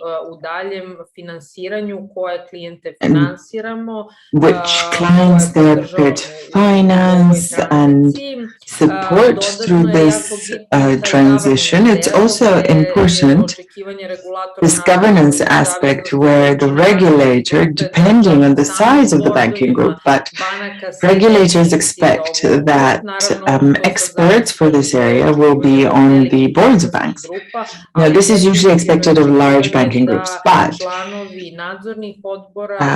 members of supervisory boards need to understand this topic. They need to be trained in order to have the proper understanding, in order to be able to challenge management and establish the strategic direction for the whole banking group. That will include environmental risks and accounting for climate change.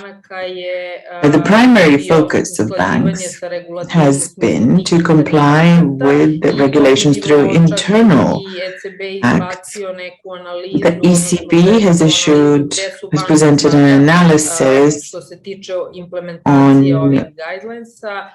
where banks are now in terms of implementing the guidelines. Some have made more progress, some are just starting out, but it's important that the banks are focusing currently on strategic documents, and the next step will be adapting processes, and this is loan processes. Now, the banks are exposed to loan risks the most, and the focus, in addition to defining strategic objectives, is implementing ESG standards and accounting for environmental risk in the loan process. And the ECB regulation sees both the transition risk and the physical risk, and the banks are responsible for mitigating these risks in their strategies and loan processes. Now, for clients, this means that they will have to submit a lot more information to banks about their exposure through this set of risks and what they are doing to mitigate them. And these will be additional requirements for clients. Banks are also expected, in addition to identifying what risks they are exposed to and to what extent. So in terms of the environment and climate change, they will also need to define indicators and limit their financing of so-called dirty industries and focus more on sustainable business, sustainable energy, renewable energy sources. This should be the focus. And this has been clearly the expectation of regulators for banks to define this. Now, whether they will have indicators or targets that, I don't know, by 2025 or 2026, a certain share of the bank's portfolio will be in the green industries, or a target to reduce exposure to dirty and so-called dirty industries. An additional requirement of the regulator that has been mentioned in previous presentations is disclosure requirements. So in their annual reports that are made public, banks must disclose information about their strategic objectives in this area. They must also disclose their exposure to risks, and all relevant stakeholders will then have access to this data, and they'll be able to see where each banking group is in the sort of ranking, and those banks that are listed on the stock market, this can have an impact, because if they are very exposed to certain industries, they might have a drop in their share prices.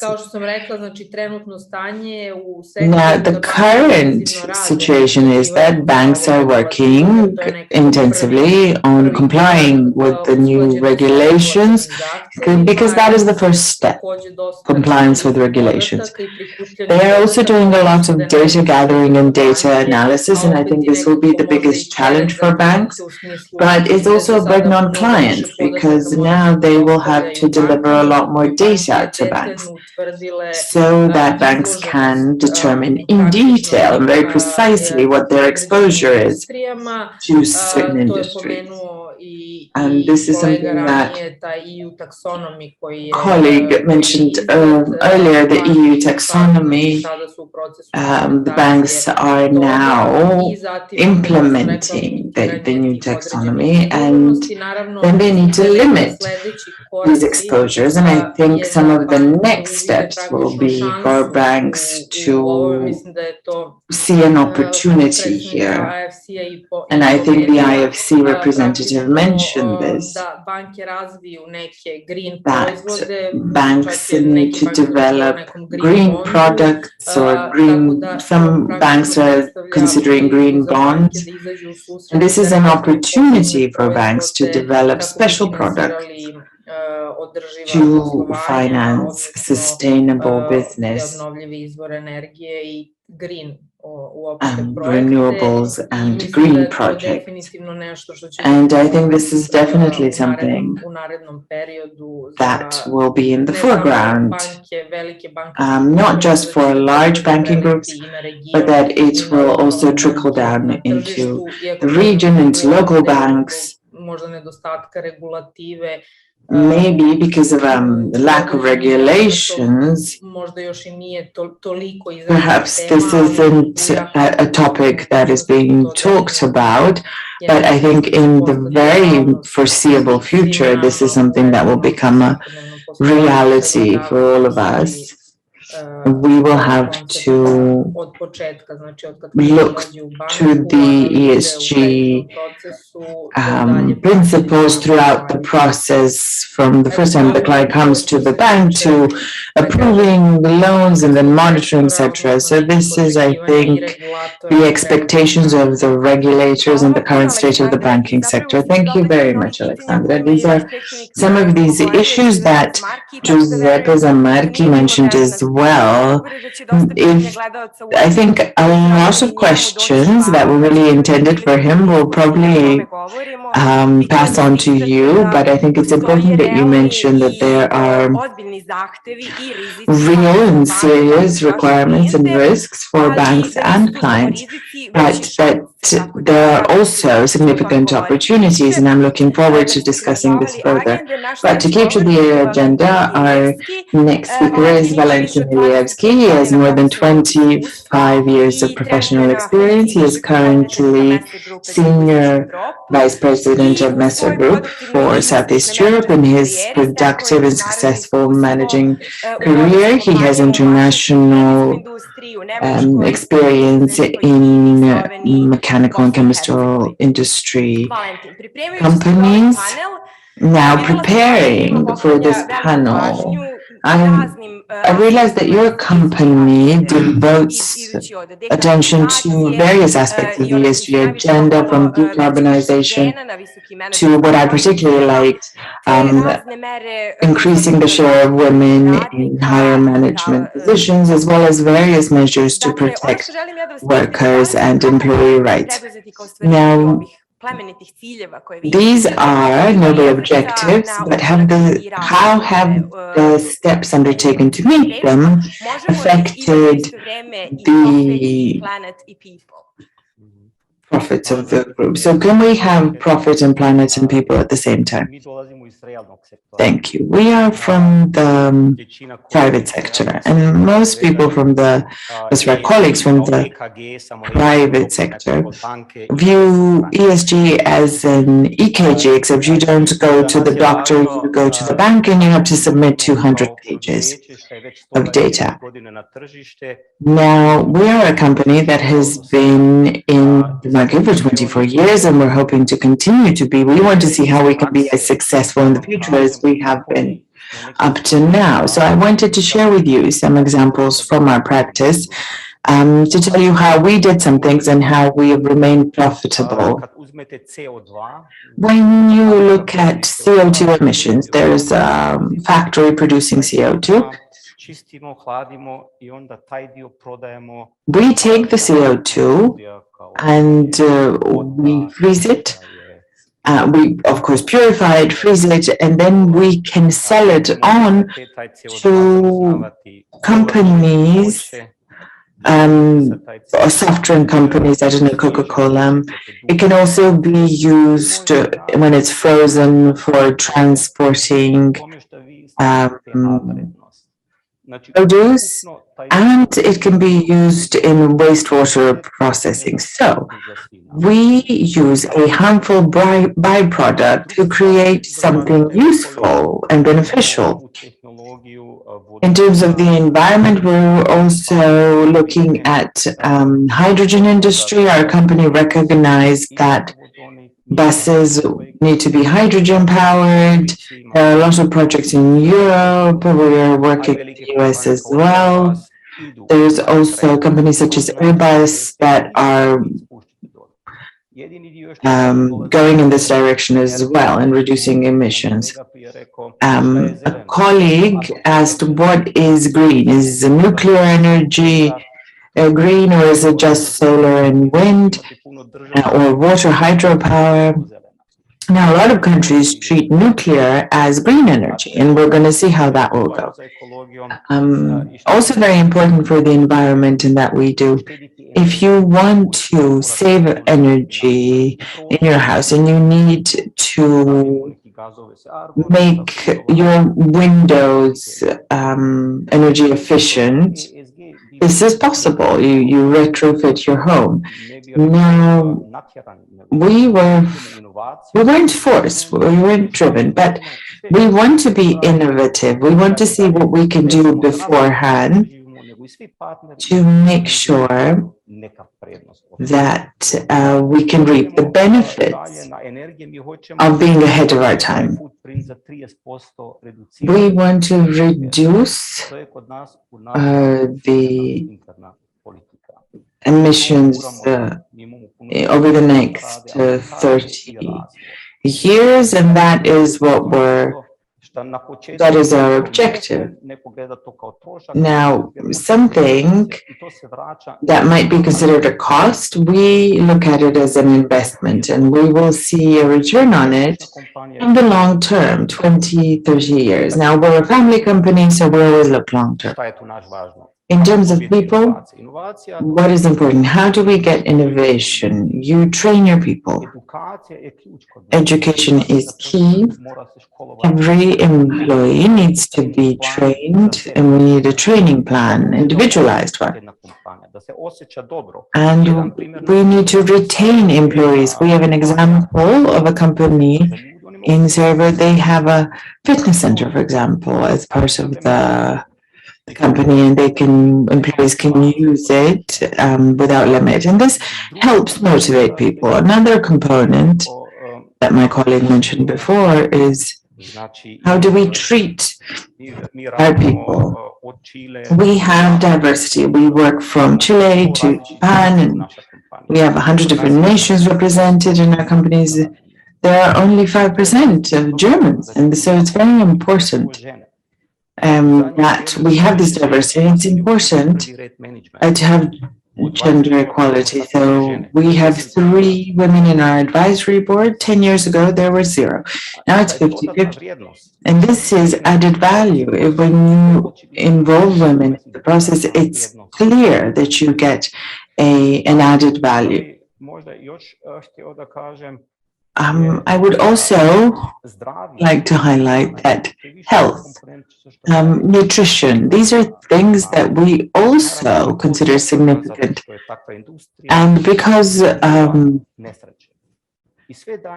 we want to have net zero unhappiness, essentially, net zero injuries. We want to make sure that none of our workers in the industry, because we're in the industry, are exposed to injuries. And yes, we also have to account for profit, and we do. We have growth year on year. We mostly use the profit to reinvest it and use it for training. So it doesn't go back to the investor, it goes back to the company, and it keeps working for the future. And this is key. Now, is this an example for other companies? I think that ESG is here to stay, but that it is. We've also created a working group of foreign investors and key companies in Bosnia and Herzegovina already working on these principles. Thank you for sharing your experience. I'm sure that this will inspire others as well to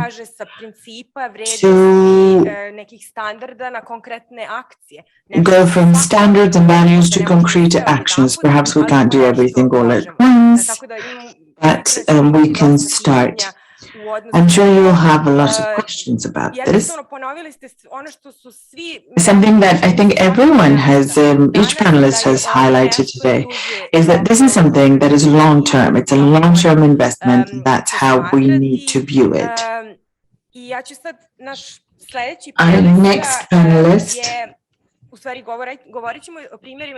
we will be talking about examples from the practice of Eastern mining, and we have Vladana Martinovic with us today. She's an expert working on environmental and social projects for foreign donors in Bosnia and Herzegovina, also working for local consultancies, preparing environmental impact studies. So Vladana, your company has strategy for all 3 elements of ESG. We've talked about climate change and environmental protection, but we need to also remember the SDG aspect. You have a wide range of policies and strategies to meet these aims. Now, I would like to know, how do you deal with challenges that are inevitable? To have a strategy, to have an objective is one thing, it's quite another to implement these things in practice. So I wanted to ask you, what are the biggest challenges? How do you deal with them? And what is the message, the advice that you can share with our participants today? Well, I wish to say it's my great honor to be a part of this event and to speak on behalf of a relatively new company. Why do I say new? Although it's been 5 or 6 years now that Eastern Mining has been present in Vareš and conducting geological surveys. We're now in the phase of obtaining a construction permit, and this spring we expect construction to begin. I think it's interesting to speak from the point of view of a mining company. Doing that to send out a message that it is possible for a mining company to apply ESG standards in its business. It is a good thing, and I think all of you present here today would be, my colleague from said, provided an overview of a company that's been present for a large number of years. Eastern Mining is a relatively new company, and the approach to the ESG strategy is entirely different. When you talk about ESG, you need to trickle down these issues to the local level. Some of you have heard of Eastern Mining is a company that is developing a polymetallic mine in Vareš, and we also plan to facility for processing ore. The owner Adriatic Metals, this is a London-based company, 100% owned, and we're also listed at the London and the Australian Stock Exchange. Previous panelists have talked about significant investors in Bosnia and Herzegovina. Eastern Mining for the past 3-4 years has been looking for an investor in Bosnia and Herzegovina, and with this investment in the construction of the facility, this investment will only increase. Now, when you look at the things in reality, how we approach mining, and what we encounter is this perception of people who do have an image in their mind what mining is and what the history of mining in Bosnia and Herzegovina was. And that was our starting data. If you look at historically and geographically at the activity you're engaged in, it's then very difficult to give a response of the environmental impact, of the impact on the local community where you'll be exploiting ore, and which will require an ESG strategy. But the company management has clearly understood that this is a benefit and this is something that can really create benefit. And from the beginning, strong emphasis has been placed on introducing ESG. We do have a number of policies and procedures, but still I'd say that we're only at the beginning of this process.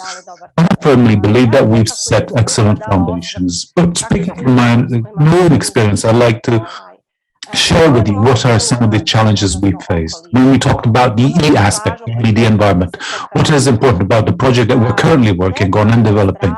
It's important to analyze in detail the environment in which the project will be implemented over all 4 seasons for at least a number of years. Water, hydrology, the quality of air, biodiversity. It takes all the standards. For the beginning, we took the IFC performance standards and then the EBRD performance standards, because in the meantime, during this process, EBRD became our shareholder, so we are now required to comply with their performance standards. And I have to say, it truly was a challenge. And the first challenge is that we had no previous research. We have a rich history of mining from starting at the 14th century. There are many traces of mining in that area, but nothing specific presented in numbers. What we had at our disposal, where are we coming? So that was our initial approach, a detailed research, and we had more than 18 months of detailed research. Our experiences show that, yes, there are many experts at the local level, laboratories, institutions that can to this challenge and provide you support in your work. Despite the fact that we did not have this historical research, we did have experts available at the local level to help us implement this in great detail. And why is this important with regards to this E aspect? When you have input, it will then be easier for you to select and choose your technology. And with that, you've resolved your problems for the future. It's difficult for existing companies, especially in the Balkans, with these that obsolete technologies, emissions into the environment, and then you're paying these taxes on carbon emissions. You need to think about ways to treat these emissions. We're not at the beginning. So we are companies at the beginning. Let's then select the best technology and resolve our future problems. Let's know what we have available in the environment that we're working in, specific biodiversity. So you hear a lot of information, clean air, clean water, but you don't have specific data. You don't have analysis. You need to go to the beginning to conduct a detailed analysis, and all this resulted in an environmental and social impact study. This company did that for us, and we completed it in October last year, and that is the starting point for the design of the facility. And I think we have defined, although we are at the beginning, but this document provided us with excellent measures how to avoid and mitigate impacts on the environment. We are aware what are the possible impacts and how to control them. Now, with regards to the S aspect, a lot's been said today about human resources, human potential. In our company, we truly do have that, and we wish to be a company that is attractive.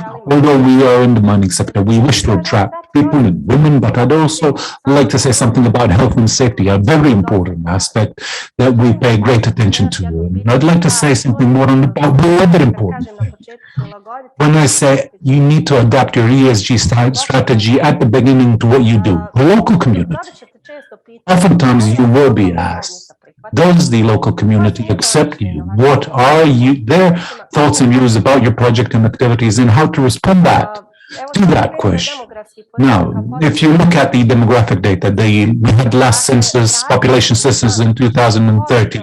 We've come back to the beginning, researching demographic data, the history of mining in that area. On the one hand, to what extent is that local community familiar with mining? It's also familiar with the impacts of mining. We conducted surveys. We asked more than 100 questions. We put them to practically all households in the community.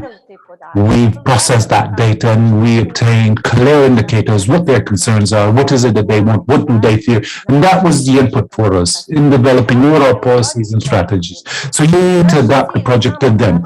Our beginning from the get-go was, if we are developing a project and we have benefit from it, then we also have the local community to develop in parallel with us. One of the previous panelists mentioned the closure phase as well.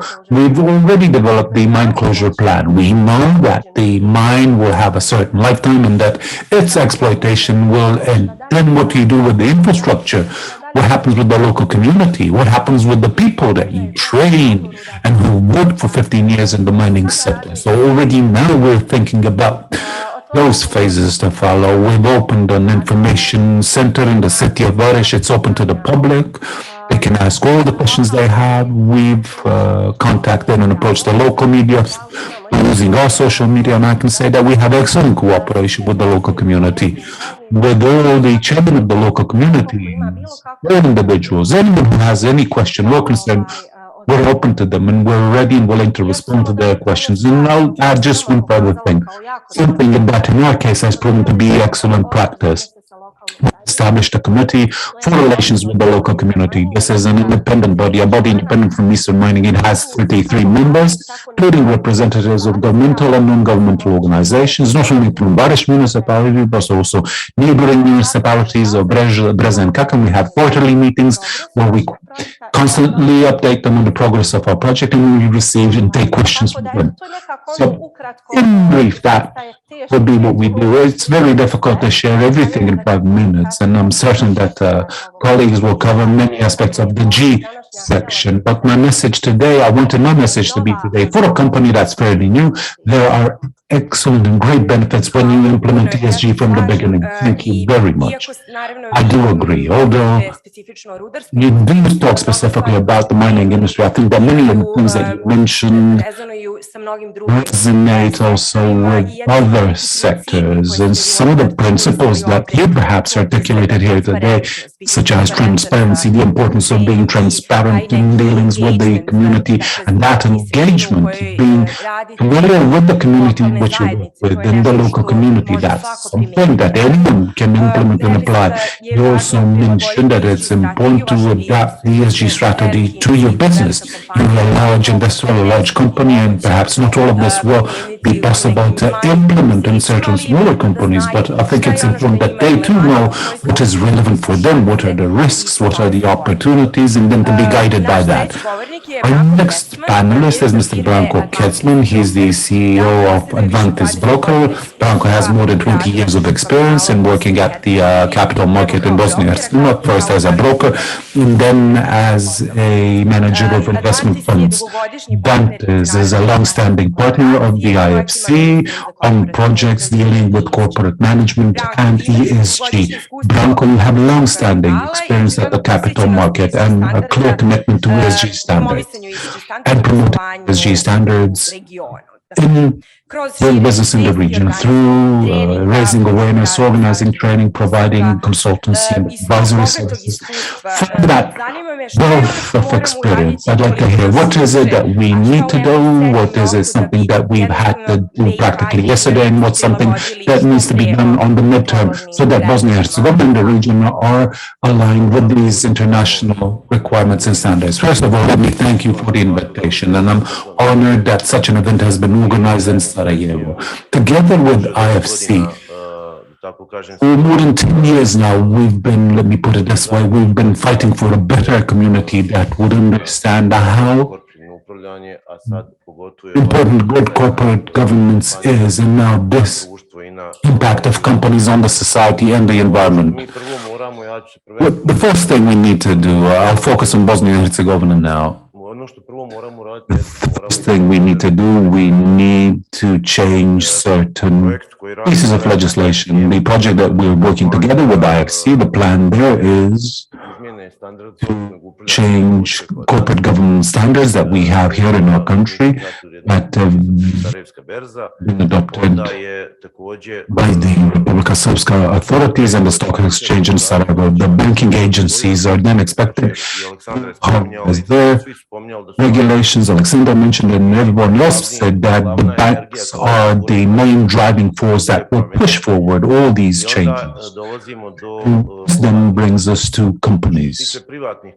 As for private companies, there we have the Association of Employers of Republika Srpska and the Association of Employers of the Federation. These are the two institutions that we plan to work together with in order to craft these corporate governance principles for non-listed companies. And I think that such a thing only exists in Slovenia, that a company's assistance, when banks come to them with a request for further reporting, that banks have knowledge at one place on how to do that and how to respond to these requests that will come on the one hand and then on the other from their clients, especially the export companies dealing and working with the European Union. Soon they will no longer be able to work with the European Union without all these possible reports covering the ESG component.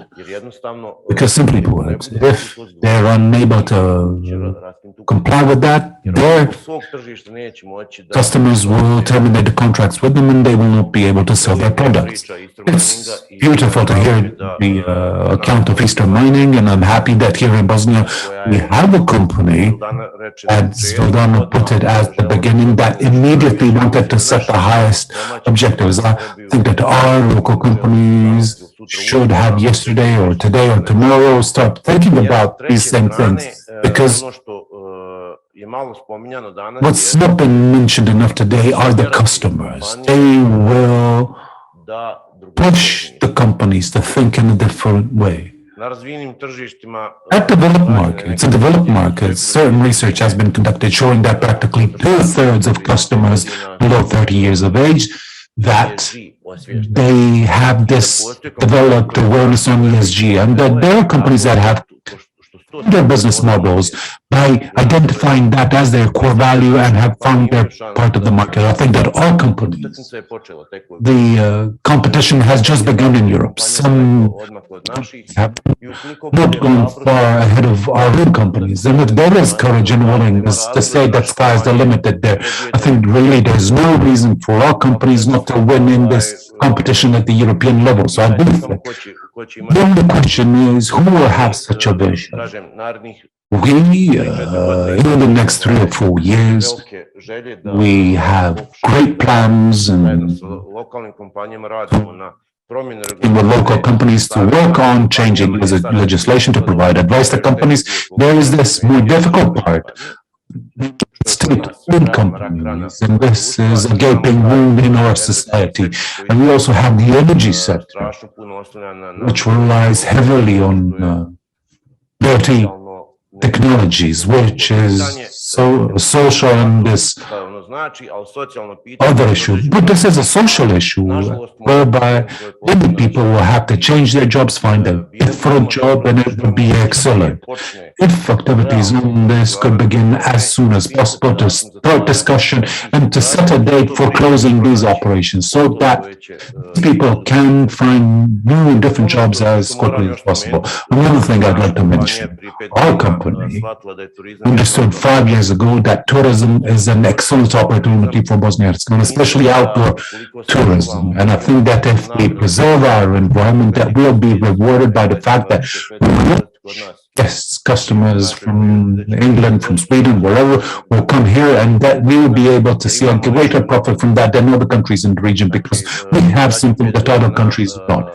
In the past 5 years, the national park, the Una National Park and the Sustineri National Park have been listed among the 10 best locations to see outdoor. Mostar has been recommended as the best snow place, Bihać as well. So many people who lose their jobs in some of these other industries that, to put it quote unquote as dirty, I think that in these clean sectors they'll be able to find a place for themselves to work.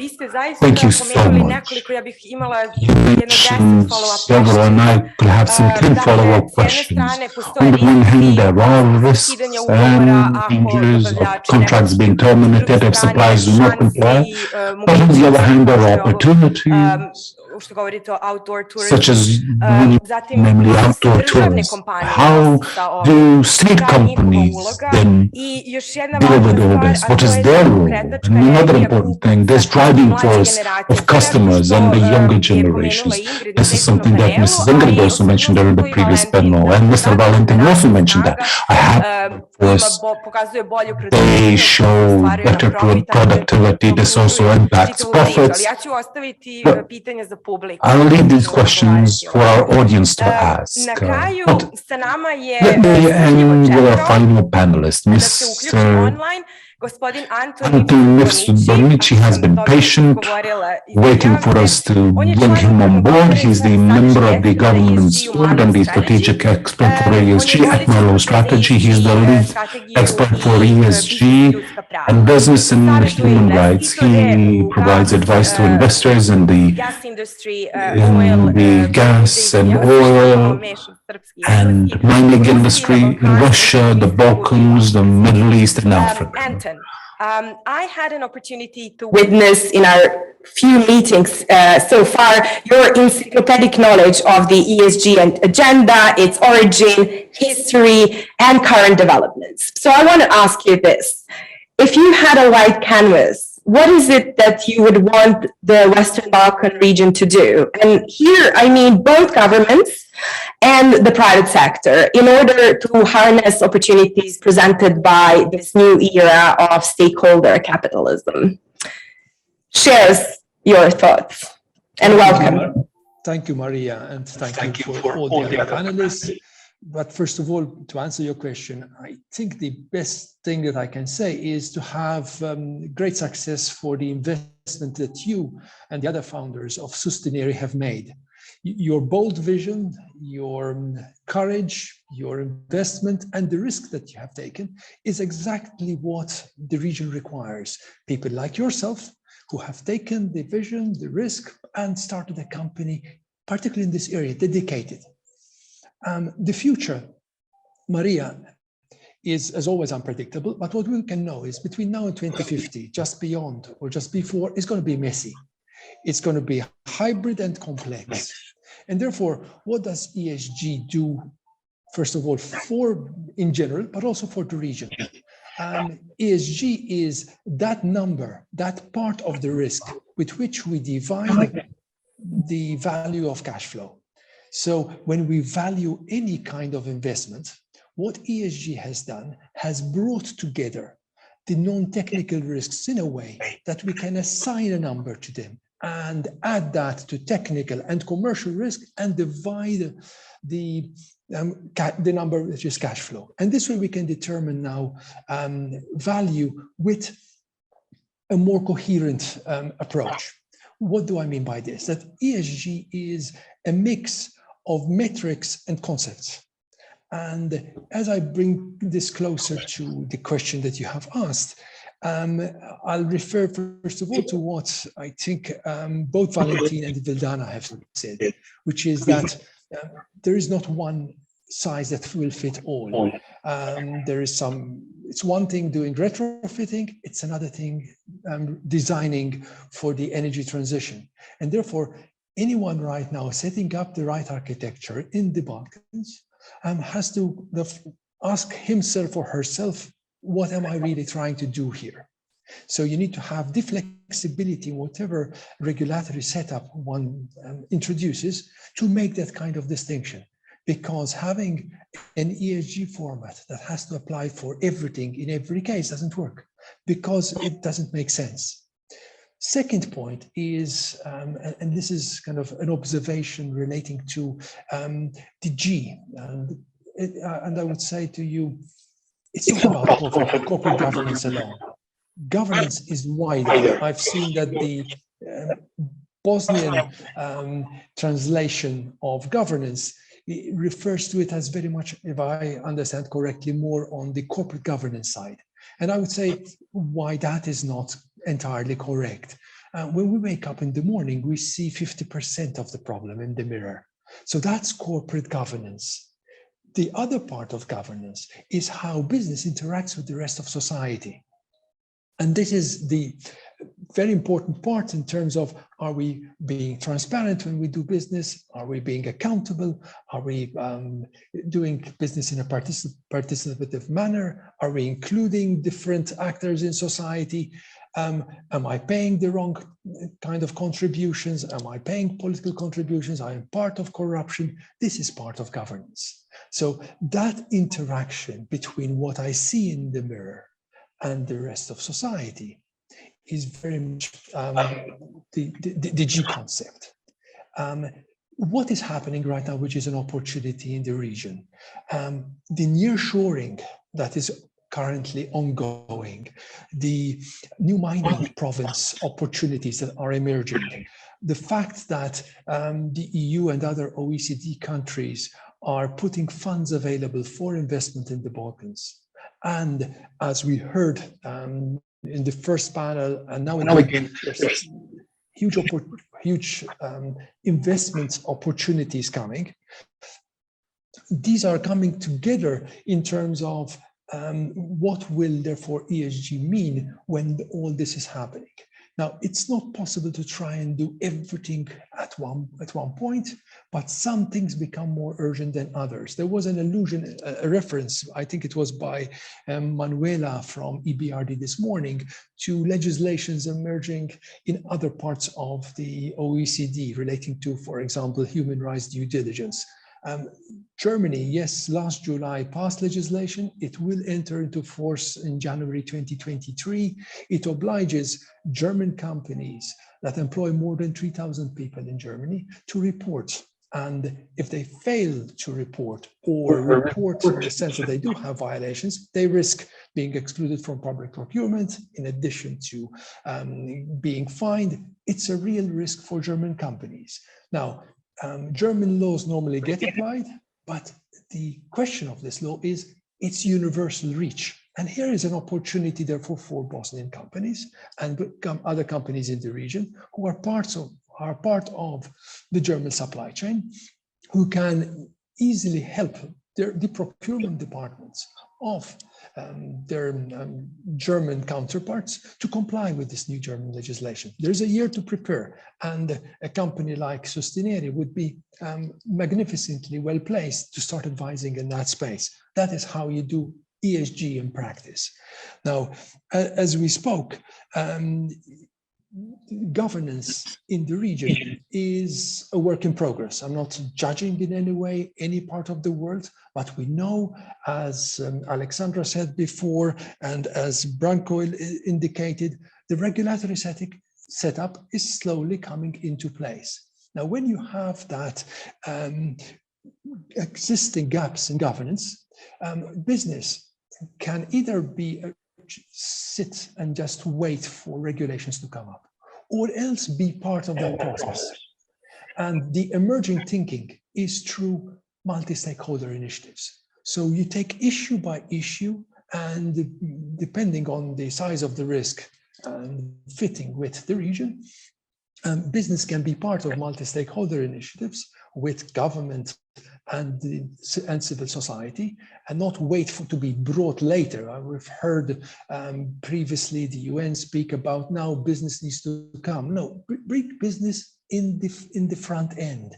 And a company like Sustineri can, in my view, help create multi-stakeholder initiative space, convene such space, such as to aid the regulatory process and fill the governance gaps. This is what ESG is about. It's about improving the and reducing the risk for investment in the region. That is, so it's not a burden, it's entirely an opportunity. It's a burden for those who don't get it. Thank you, Maria. That's all I have. Thank you so much. This was really illuminating. And I'm glad that you mentioned that towards the end, that businesses here are also part of the process of developing this regulatory framework that is emerging not only here, but also still just emerging in other countries. So they have the opportunity to be part of it. They're brought to the table. They can shape this process. They can inform the regulators, and they can.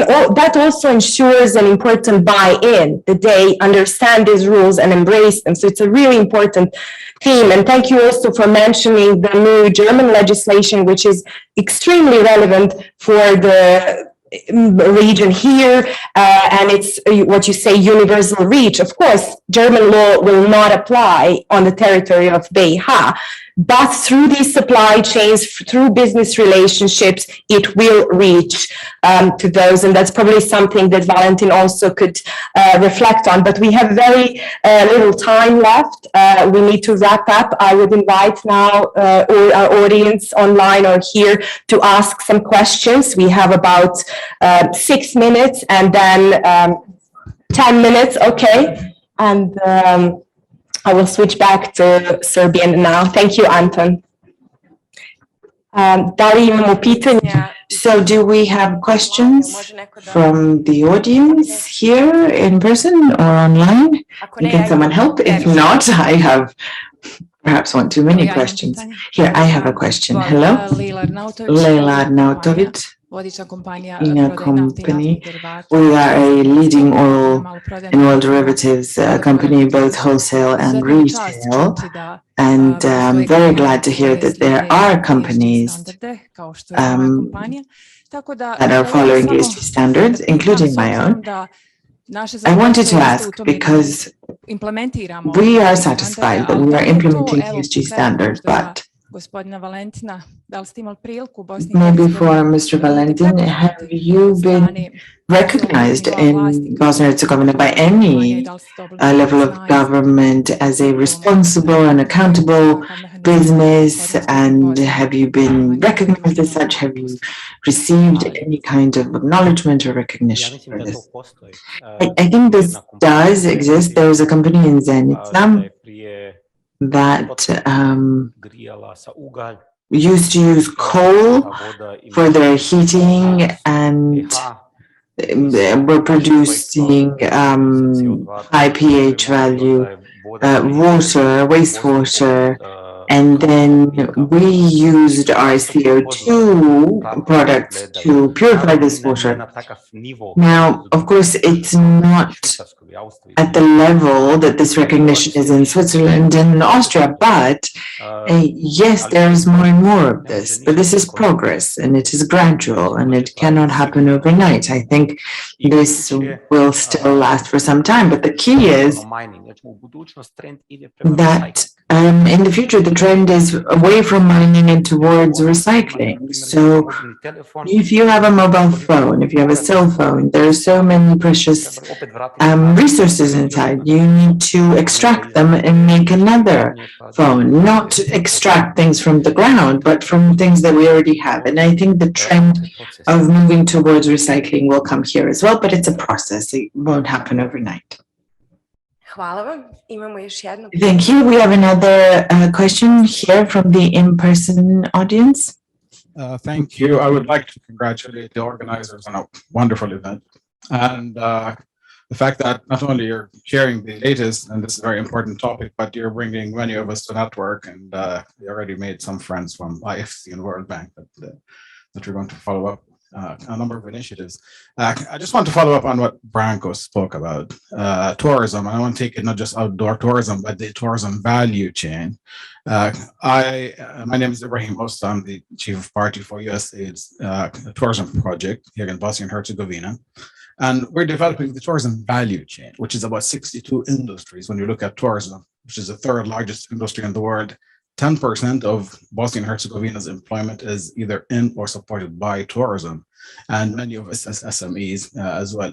So first, a comment on the first panel. There was a question, how do we promote this and convince the private sector to embrace ESG? I would say when you look at studies, travelers are willing to pay at least 20% or more even for sustainable and responsible. We need to move even beyond sustainable, because then you take all three, the ESG, whether we become under the umbrella of responsible business.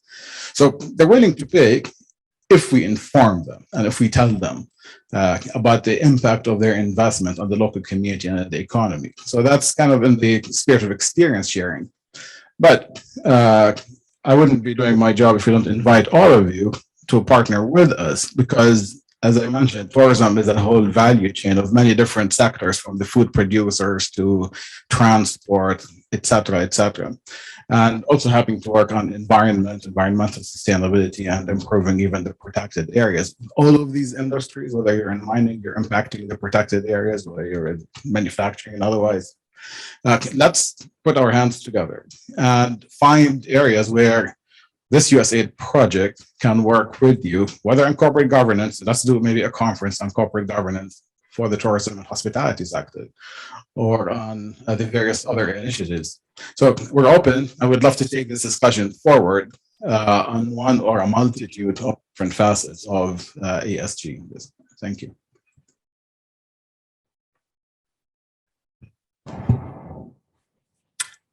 Da li neko želi, Branko, da li neko želi? Branko, did you want to respond or govori ili? Well, I could just confirm, definitely.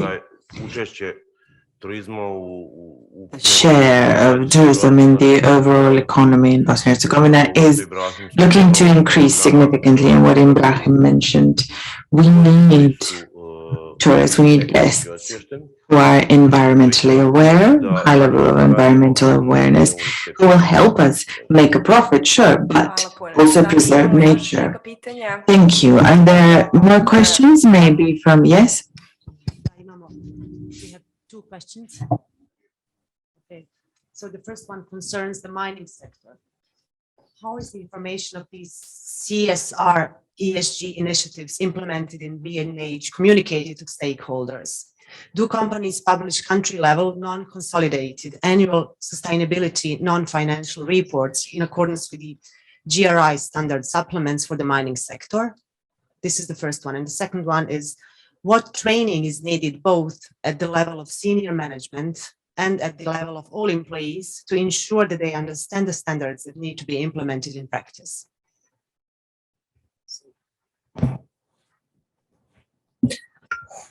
Ok, razumjela sam pitanje, ali mi je lakše odgovarati ovako. Thank you. I understood the question, but it's easier to respond this way. We haven't done a sustainability report. This is in response to the first question, because this is a work in progress, and we are planning to do our first sustainable report at the end of 2022. Throughout this time, as I've said, we have a good basis, we have a good foundation. We have plans and strategies, and it is now up to us to implement this. As for the design phase, I mean, we've already incorporated them into the design. The construction phase, this is something that we are looking towards in the next year. And of course, we need to express this in a sustainability report. And this is a practice of all large companies that, yes, we need to follow. And we expect to have a successful report like this in the future. In 5 minutes, it's very hard to tell you everything that we're doing from all the different aspects, but I think we will be reporting on all these things, and maybe there will also be other forums where we can discuss this further. This is interesting because the mining sector, as Valentin said, it's extracting something from the earth, and in the future we are looking to move to recycling. Things will move to recycling, but also the more we turn to renewables, we have to understand that we will need metal mines as well. So I think metal mining is something that's inevitable and there is still in the future. And I'm glad to be part of a company that sees mining in this way and applies these principles in practice. The second question was about education and training. So I will go back very briefly to our human resources system. So throughout our ESG strategy, what we're trying to do is give priority to people, to local people from Vares, from the Federation and then beyond. We are also trying to, even those who are maybe less qualified than someone who would come from abroad, we provide training, and we want to give an opportunity to local people, young people. That's one of our requirements. And so we are working to develop talent internally, to recognize talent. We have a lot of internal education in order to build up our capacities to make sure that this company will be sustainable in the future and through the whole ESG strategy. And we also need an attractive company. We need to retain people. It's all really connected, and it's hard to talk about just one aspect separately. So I hope that answers the question. Thank you. Yeah, we are nearing the end. So I just wanted to say that this is definitely just the start of our conversation. We cannot investigate research and cover everything that's relevant. But I'm glad that we started the conversation, and I'm sure it will continue. So thank you all for very interesting and insightful presentation and interventions. I personally have learned a lot. I would like to invite Biljana to take the floor and close the conference, and we will continue talking, of course, informally. Thank you all for also being with us online. Biljana, go ahead. Thank you, Maria. So I will try not to drop the laptop, but I had to note down a few things because we have spent about 3 hours together and so much was said, but there is so much that we still need to discuss. So I wanted to highlight my direction for the future. I think our gathering has enabled us to have a very good and very necessary conversation. And at least to me and to many of you, I hope it's now a lot more clear what the opportunities and benefits are of integrating ESG standards into business strategies, what the risks are of doing nothing, how different sectors intersect. what different institutions, what role they have to play, as well as companies and organizations. First observation I can make is that ESG is nothing new. It's an agenda that has been in the works for decades. It is based on sustainable development principles. And as Ingrid said, without the engagement of the private sector, the business sector, these goals cannot be achieved. Now, growing regulatory pressures, both of the EU and other trade partners of the Western Balkans, want to introduce more accountability in corporate governance. And there's a consensus of the biggest investors that ESG investments that account for ESG standards are safer and more profitable. And this has actually been confirmed. ESG compatible investments have been proven to be more profitable.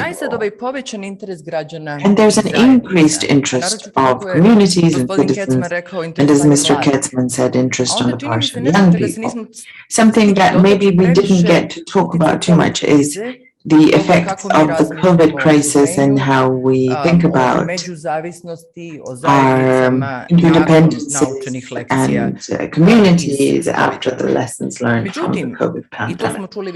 And we've heard this a number of times. It's not just an additional burden on business. ESG is good for business. We've heard this through statistics, backed up by statistics. So companies that integrate ESG standards in their operations are companies with better governance. They are better prepared to handle risks and crises, and they are more profitable. This is a complex, these are complex issues, and as Christopher said, there's a lot here to learn from colleagues. We need dialogue at the regional level because we all face similar challenges, and we need expert support and expertise and exchange of experience with colleagues from abroad. We need to share thoughts, share opinions, but we need practical workshops, I think, with companies where we can go by sector to see which standards are relevant and how they can best be implemented. Integrated into strategies, and ultimately how they need to be reported on in order to meet the requirements. Something else that's important and that Anton mentioned, I think all of us here in person and those following online, we can all contribute to regulatory processes in the region. Now, business needs predictability, business needs security, certainty. Our legislators will have to move toward compliance with EU requirements, and this is the expectations of the business community. It's already the expectation of the business community in the West. Companies that, socially responsible companies, want to have recognition for this, and they're right. They have every right to this recognition. Socially responsible. You will often hear that socially responsible business is cynical. It's only there for PR. The reasons why companies do this are always complex, in my personal opinion. Yes, they want to be recognized. It's because they believe in these values, and it is because they will make a profit out of it. And there's nothing wrong with that. It's good that there are different reasons, because then companies will be more motivated. So we want to discuss this process as well. Maybe at the regional level, we should, or at the national level, we can think about this kind of recognition. And finally, we are going back to citizens and community and good governance, and transparency here is key. We tend to run away from transparency or shy away, but customers, especially young customers, and this is a trend that is spreading fast, they will demand this from companies, and they will demand this sooner rather than later. This is something that all of those who want to do business here in the market, especially in the Western market, I think they will have to face transparency in their work, openness in their work will be increasingly required. So I think our gathering today was very important. Sustainable development is crucial for our long-term perspective, for attracting investment and partners, for the young generations that we want to retain here. We will continue being involved in this process. I would like to thank our partners from the Council for Investors, from the AIRE Centre, from Sustineri, all of those helping with the logistics. And I would like to thank, first of all, our panelists and guests and participants. So, ESG is good for business, and I am sure that this topic will continue to feature on our agenda for a long time yet.